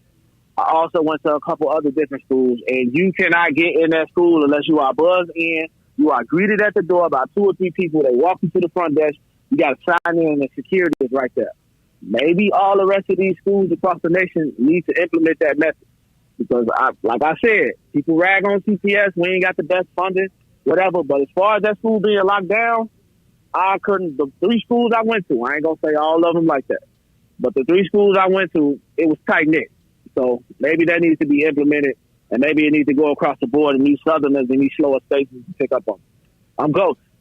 All right, man. That's my man, Ness, the Loch Ness Monster. Give us a call, 872-259-7474. What's the difference between the massacres and the drillers? They all seem to, with the exception that they usually in our neighborhood. Like I did think that there was something to the post that talked about the fact that in that same town, that same week, everybody was bragging about the fact that 20 the butchers, the Benny the Butcher dudes was trying to rob and kill the Freddie Gibbs dude, and then it's like them the same people in the neighborhood, and in that same neighborhood, a white boy comes and shoots up all the black people, and it's kind of like, really, dog? Like, at what point do you be like, whoa, like that just was crazy to me. Carly on the Mace Jackson Show, what's up? What is the difference between the sliders, drillers, and killers, and the massacres? Yeah, I was waiting on you guys to pretty much let me know the difference between them and the difference between clout and social whatever. But I want to pretty much make a comment from the last caller. Yes, I do believe curfew should have been enforced. Okay, yes, that's fine. But I want us to let's not forget when we go to ID checking, yeah, you can ID check, but I bet not find out that our children or we're on contact cards. You remember when they were putting contact cards, our children on contact cards, and the next thing we knew, they were on a gang list for whatever neighborhood that they got stopped into, whatever gang that was indigenous to that neighborhood, they were a part of that gang. Let's not forget and let's remember. So as long as we make sure that the process is what it's supposed to be, then okay. But make sure that the process is what it's supposed to be and not that they're too much or overreaching. And I'm done with my comment. Thank you. All right. That is Tamiko Hope, president of What's in It for the Black People. Caller. No more callers. But I guess my question, Ruthie, is, like, really, what's the difference? Oh, and you didn't tell me what clout and social capital is, but I want to know what's the difference between the sliders, killers, drillers, and the massacres to black people. Like, I promise you, I came in here with the plan to go off. Because I was really bothered by the fact that Joe Biden did not let that said we got to now let the flags down. I was like, wait, the flags ain't already down? How did 10 people just get killed for being black specifically? Then did you saw yesterday that that's been co-opted? That there's another group because of his manifesto, it was really they passed yeah, I saw that. 420 to 1. So, but I was prepared to go off. And then as I was writing and I was putting pen to paper, I did think about that I thought about that church when 23 people got shot. Remember when all of a sudden we became like the mass shooting capital? And I was like, yo, but now we don't know if it's... But see, remember, that was a data move for some federal dollars. I got you. So let's just go to the basement video. Who got them? Like, that is, I am more likely to get it from that than Dylan and all the other people. Because I'm telling you, Dylan, now he really ain't getting close to me. Like, oh, no. Oh, no, dog. You are too close. You are way too close. But I feel like Lil Stu, he can get right next to me. Lil Stu could be trying to get next to somebody where I'm at because I went to go get me I went to go get me some barbecue with some tips and some mild sauce. And because I was in there getting me some tips and some mild sauce, Lil Riis say, there you go right there. I'm here with my... Hey, everybody can get it. Because there's something in these young boys that is this their expression of masculinity? And maybe this is the have video games and Yes. Technology has created this. It's like just the dark side of technology. Like kids even like cops and robbers is like a very, that was like some people play it all the time. Like we've all been the police and ran from each other and handcuffed each other. Like that's just. I don't know nobody that want to be the police no more though. That's what I'm saying. Like the things have changed. It's the access to information. Like that's how Russia was able to like interfere with the elections and like the culture and what was going on, because technology has created these echo chambers that we live in. Like, so you generally follow people that think the same way you think. You generally seek out news sources that think the same way you think. Like, now we understand and we look toward the opposite because we like, nah, let me get a different perspective. But the average person, like the way that we consume technology is generally catered to our likes. Some of it has to do with the tracking and the algorithms and them literally taking your data and then feeding you information that's related to what you like. Like all of that has an impact. So if you are a white supremacist man that follow this right wing, whatever, like you're going to consistently be consumed by that. That's going to become your community. Like that's who you resonate with. And the whole great replacement theory, like everybody, I hear people talking about how it's not a real thing and blah, blah, blah, but we ain't had no name for it, but we've been knowing that's what white people been worried about is getting outnumbered. Like, and they got, I didn't know it had a name to it. Like, I didn't know that it had a name, and now they trying to use the name of it and say that that's not what's happening here in America. Like, white people, they crazy, but they ain't that crazy. They know what's going on, and so they mad. They reacting.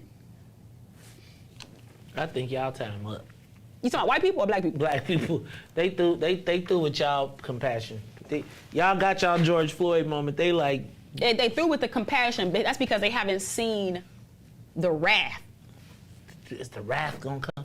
We gotta get the wrath out of our neighborhood and outside. Right? Like, cause I hope that we're a little smarter. Yeah, I just feel like at this point, everything is for everybody. Like the kids,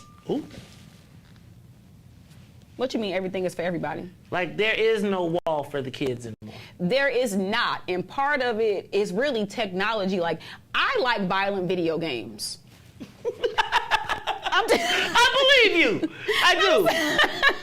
I'm just saying, I like violent video games. And so if I like violent video games, I know that the young people like violent video games. Like violence, like what? Like you like to kill people? Yes. Like shoot them, like make their heads mercilessly, like for no reason. Like, what's that about, Ruthie? You still I don't know. I'm just saying, like violent video, like something like it's. And no Grand Theft Auto for you. It's like, it's. Do you ever feel like I could do this in real life? Have you ever thought about like? Yes, I'm not gonna lie. Yes, like those yes. How else do you prep? Right? It's always through simulation, right? No, dead ass. Think about this. In order to prep and practice something, you do simulations of it, right? How do you think the Army and the military training now? With some goggles in the video game? Come on now. Ruthie, so are they making our kids killers? And let me ask a question. How far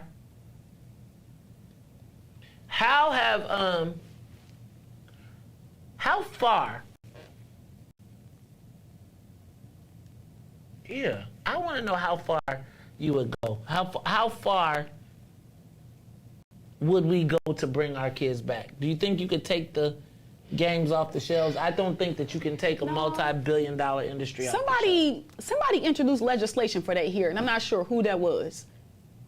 Part of me wanted to say it was Marcus Evans. Okay, and it was related to putting some type of sticker or something on the games, blah, blah. Right. No, that ain't gonna work.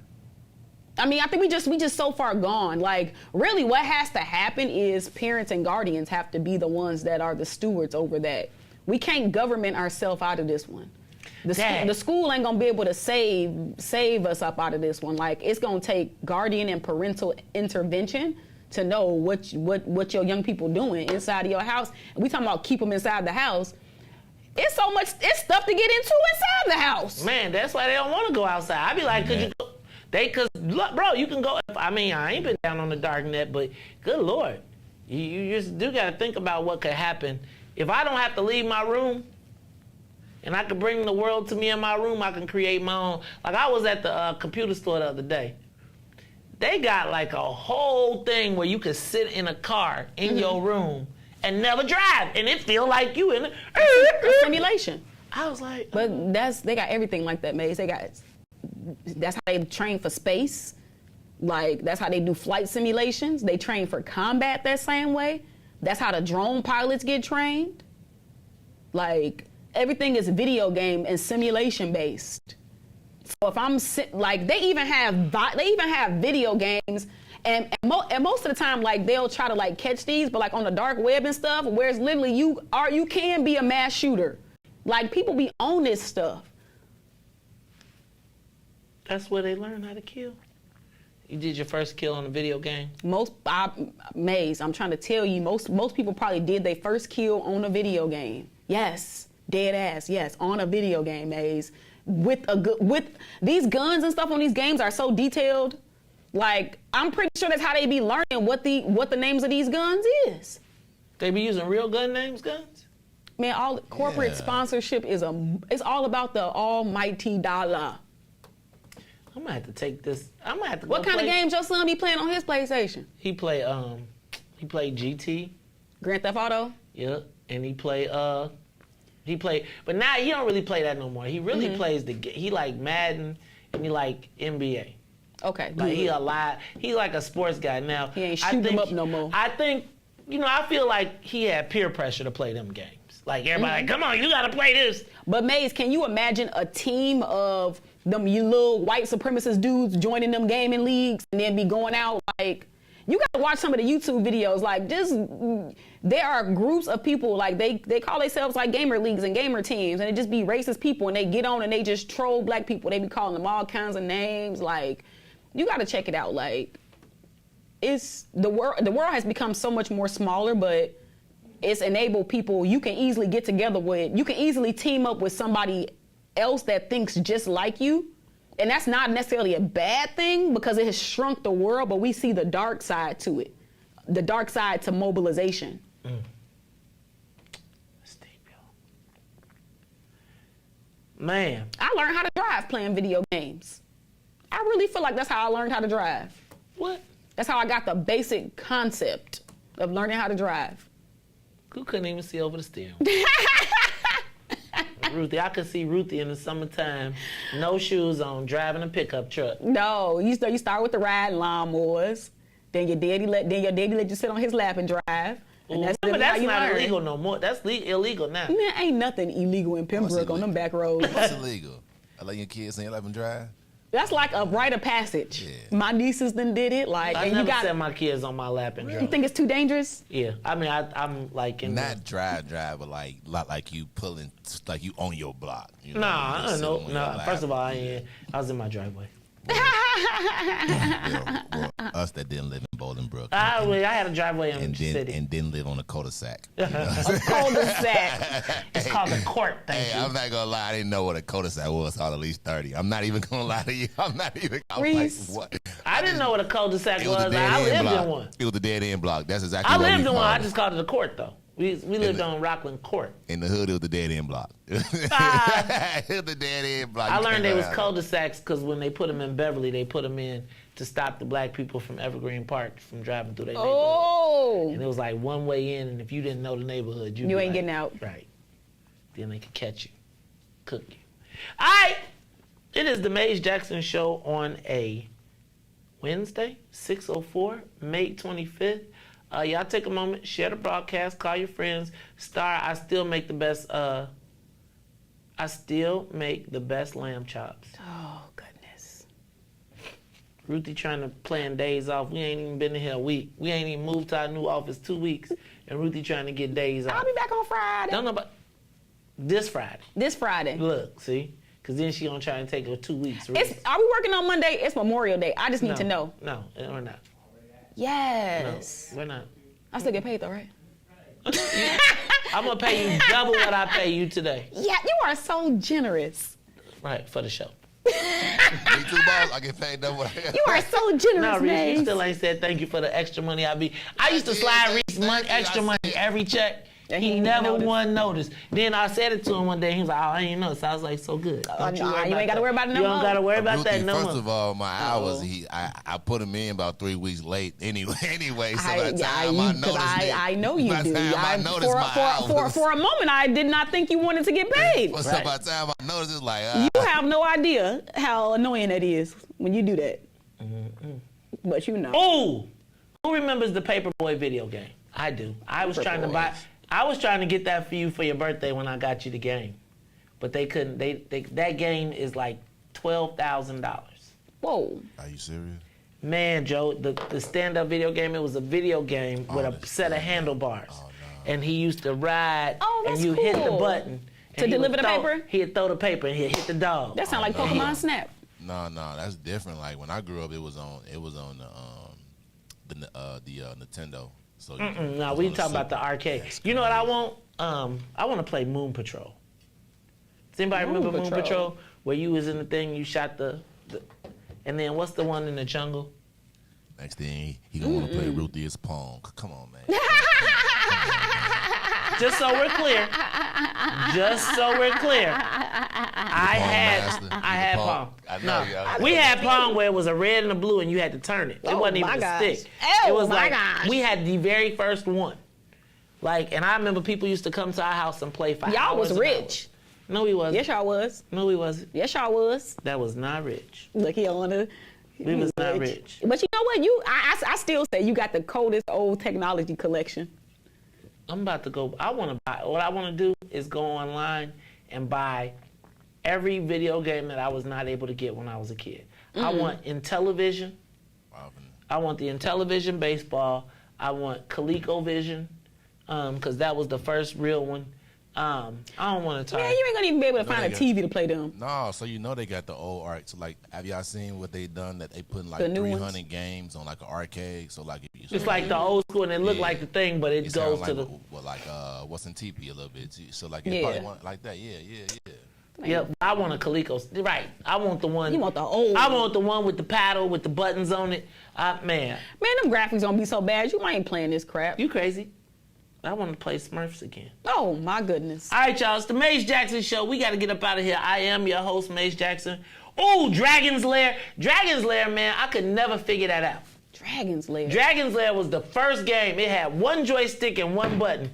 And Tone, I used to cut the rope every time when I was trying to jump. What in the 1960s is y'all talking It was about? a laser disc game, and it was like, oh my God, you would have never believed it.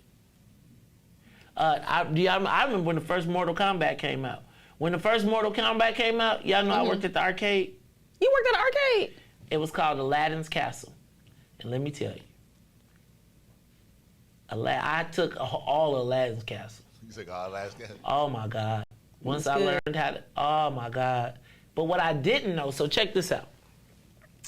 So I worked at the Aladdin's Castle Tennille, I bought all of your Christmas gifts during my college years from my take from Aladdin's Castle, and it wasn't my check.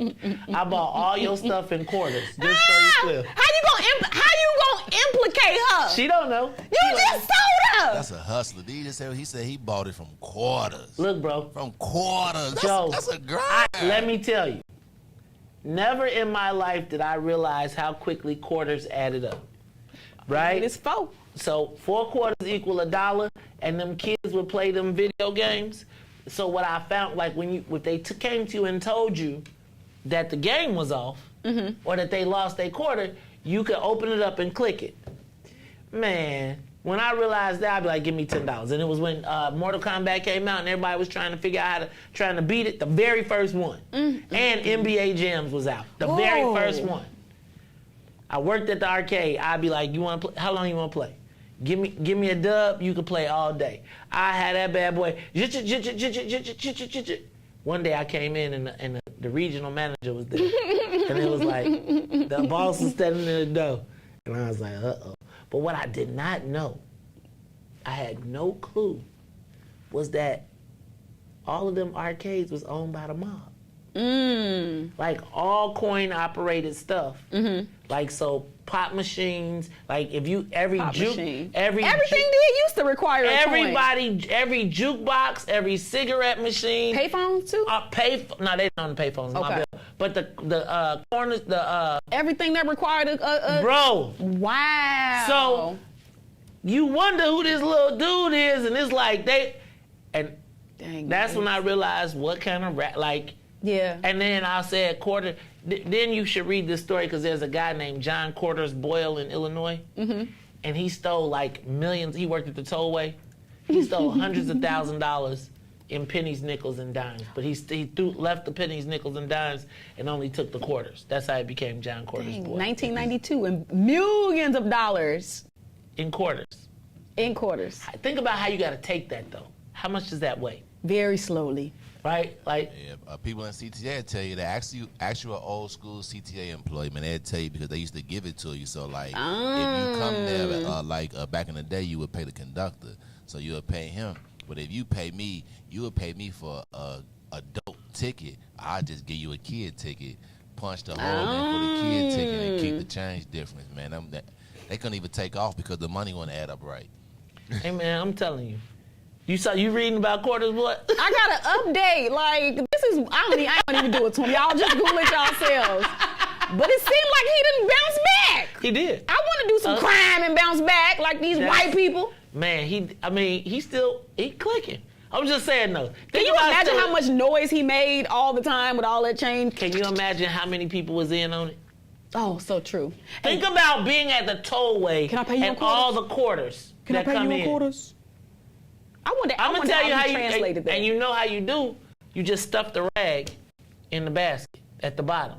You take the I wonder how he cashed. Look at Riis like, damn, dog. I'm telling you. Let me tell you though. Have you ever been like I told you? And then I'm gonna stop and I'm not gonna talk about this no more because we gotta get out of here. But if you were to just stop in a toll booth and just pick up the money that they threw on the ground, because people don't go, they'd be like, I'm not getting enough. Bro, I remember one time me and my ship was stranded. And we was like, we needed 75, we did not have 75 cents. So we was like, we are going to pull into the toll booth and sit here till somebody give us some money. Because people, and then we got away. How long it take? Nothing, because when I got out the car, I saw that money. Everywhere. I started picking up money. I was like, we stopping at McDonald's. Say, no, really, they probably got like $10 out. You're talking about Ruthie. And think about this. That's when a Big Mac was $1.25. They bought fries and everything. Super size it. Yeah. $3. Do you got that? Do I got that? Ting. Man, Joe. How you want it? Pennies, nickels, quarters. Wait. This was $4 million he stole. In quarters. $4 million in quarters. Think about what you had to think How many about. years in jail he did? Probably like 3, if that. 3? 3-5. I'd do that, Crown. In quarters? In quarters, $4 million. You know he was working Jewel out. He was putting that thing in the jewel check. Look at Ruthie's face. I just cannot. He landed a city job after doing time for the tollway theft. Then he got caught taking bribes.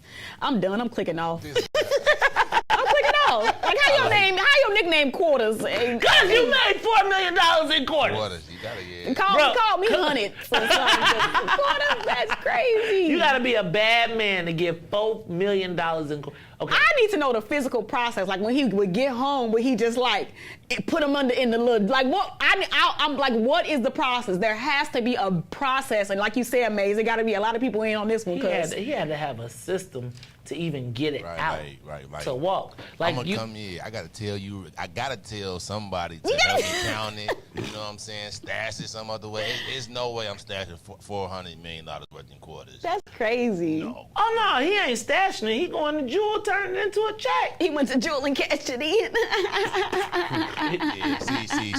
Yeah, see. Then, I mean, you know what had year a was route. that? It was cameras yet? No, it wasn't. But it was 19. That's it was 1990. crazy. He was before I got into the game. Like I remember seeing them. They was like, "That's quarters." What? Hey, quarter. Quarters. What Every you mean? time I see him, I Quarters, say, baby. got change. Man, make that change for a 20 real quick. Yes. Would you like that in quarters? I know you got change for $1. I know you got change for $1. Don't play with Right. me. I ain't got no change. You stop lying. I ain't got no quarters. Every time I see him, I ask the man for change.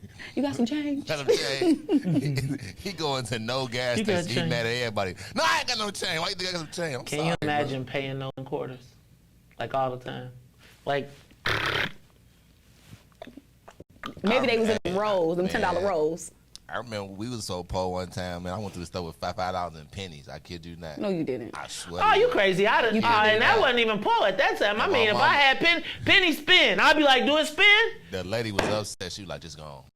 Yeah, officer, they ain't make you count them out, did they? 500 pennies. She was, no, just go on, baby. Just go on. She just. Right.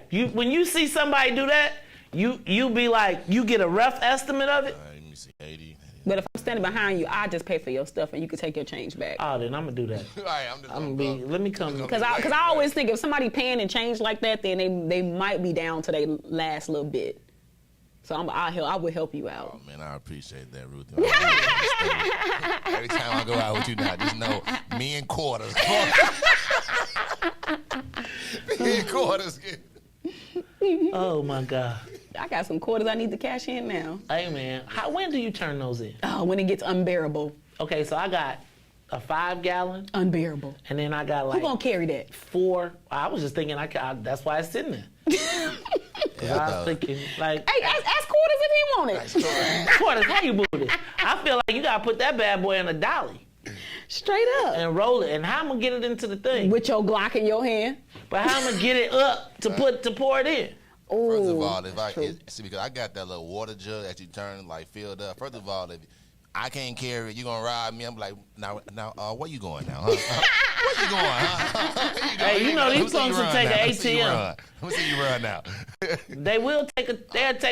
If they'll take an ATM, Riis, you don't trip. They'll take his quarters. Your these pennies. people Them pennies, right? Hey man, They like everything in Do there. y'all pick pennies up off the ground? Yes. No. Change. Do you? What about dimes and quarters? Unless I'm like somewhere else. Like here, like if I saw like a quarter, I leave it exactly where it's at. I would vacuum around it because I think it's a trap. I don't care what it is, G. My mama told me all the time. I had a quarter on the bedroom floor. You know what? Your mama ain't even right. Missy Yolanda, you ain't right for setting Riis up. Now I don't. Let me tell you. No. So I used to put quarters or pennies. If I had somebody that was cleaning, I would put pennies or quarters when I was the manager at the restaurant in the corners to see if they mopped the corner. So if you see a quarter or something here, put it on the desk. Pick it up, be like, I cleaned up. I saw this, put a big old sticky on it, be like, I saw this quarter. So just so you know, I didn't take it. That's a good one. I'll be like, nah, that quarter. Right, I'd be like, Dad, you ain't even vacuumed the floor. You vacuumed around the quarter? How you vacuum around the quarter? I'm gonna pick it up. This somebody quarter. Whoop. See?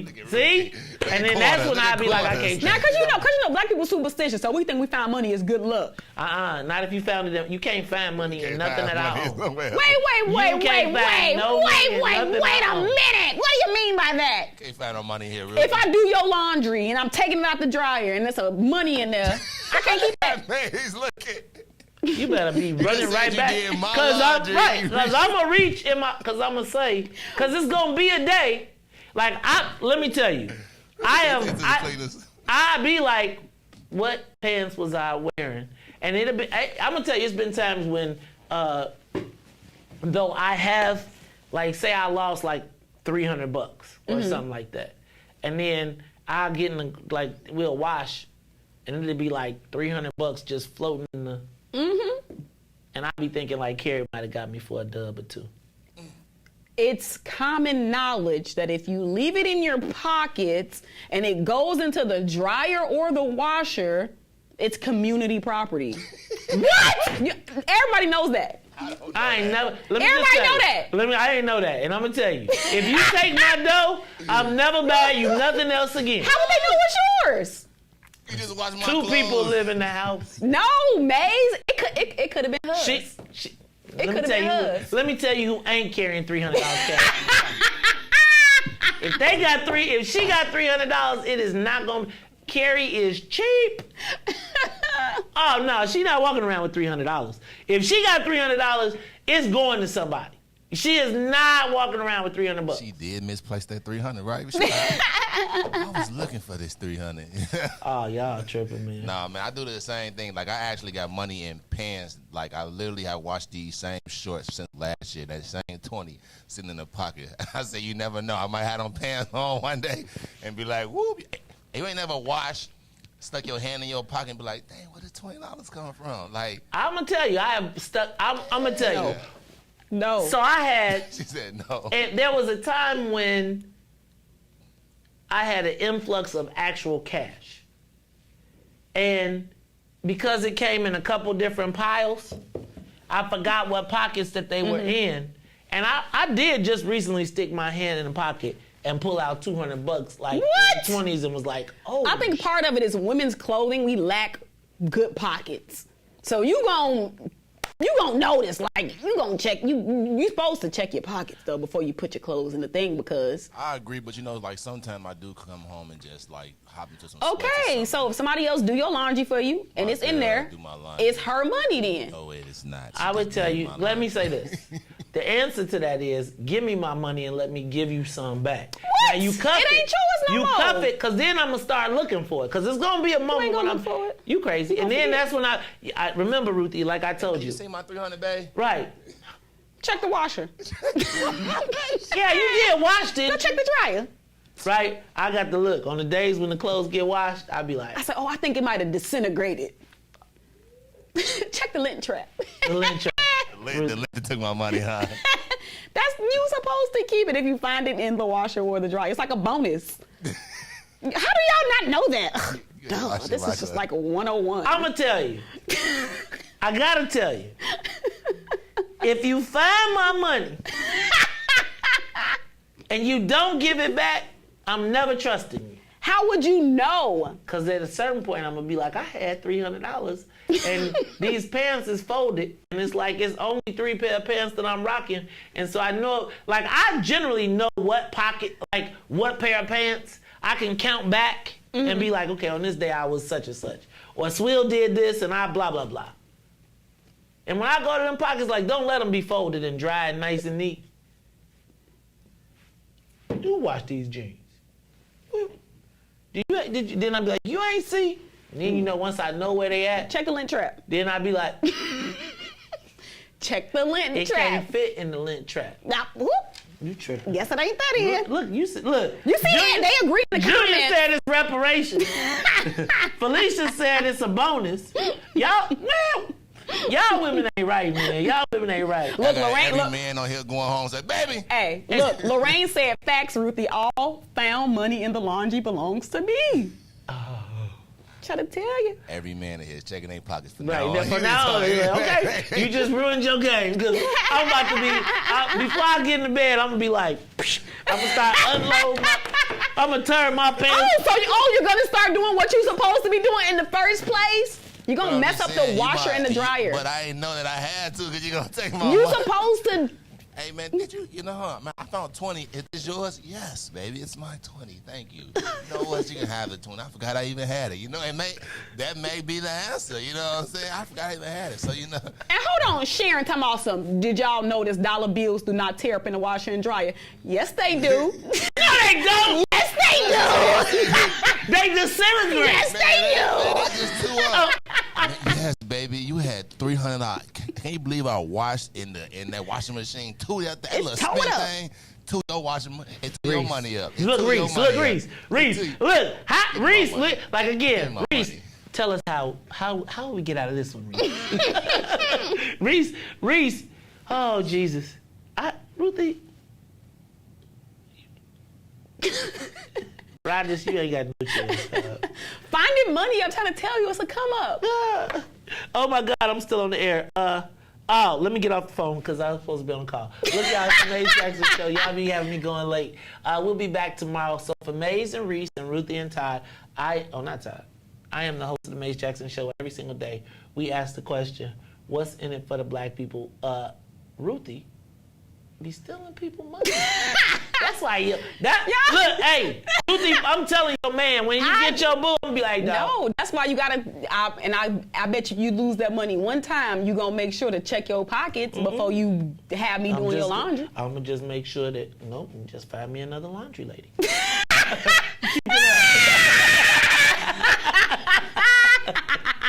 All right, y'all. This is the Maze Jackson Show for Maze, Riis, and Ruthie. I am the host, so every single day we ask the question, what's in it for the black people? And if you don't like it, you can still tell them. Maze said, we out of here. Peace.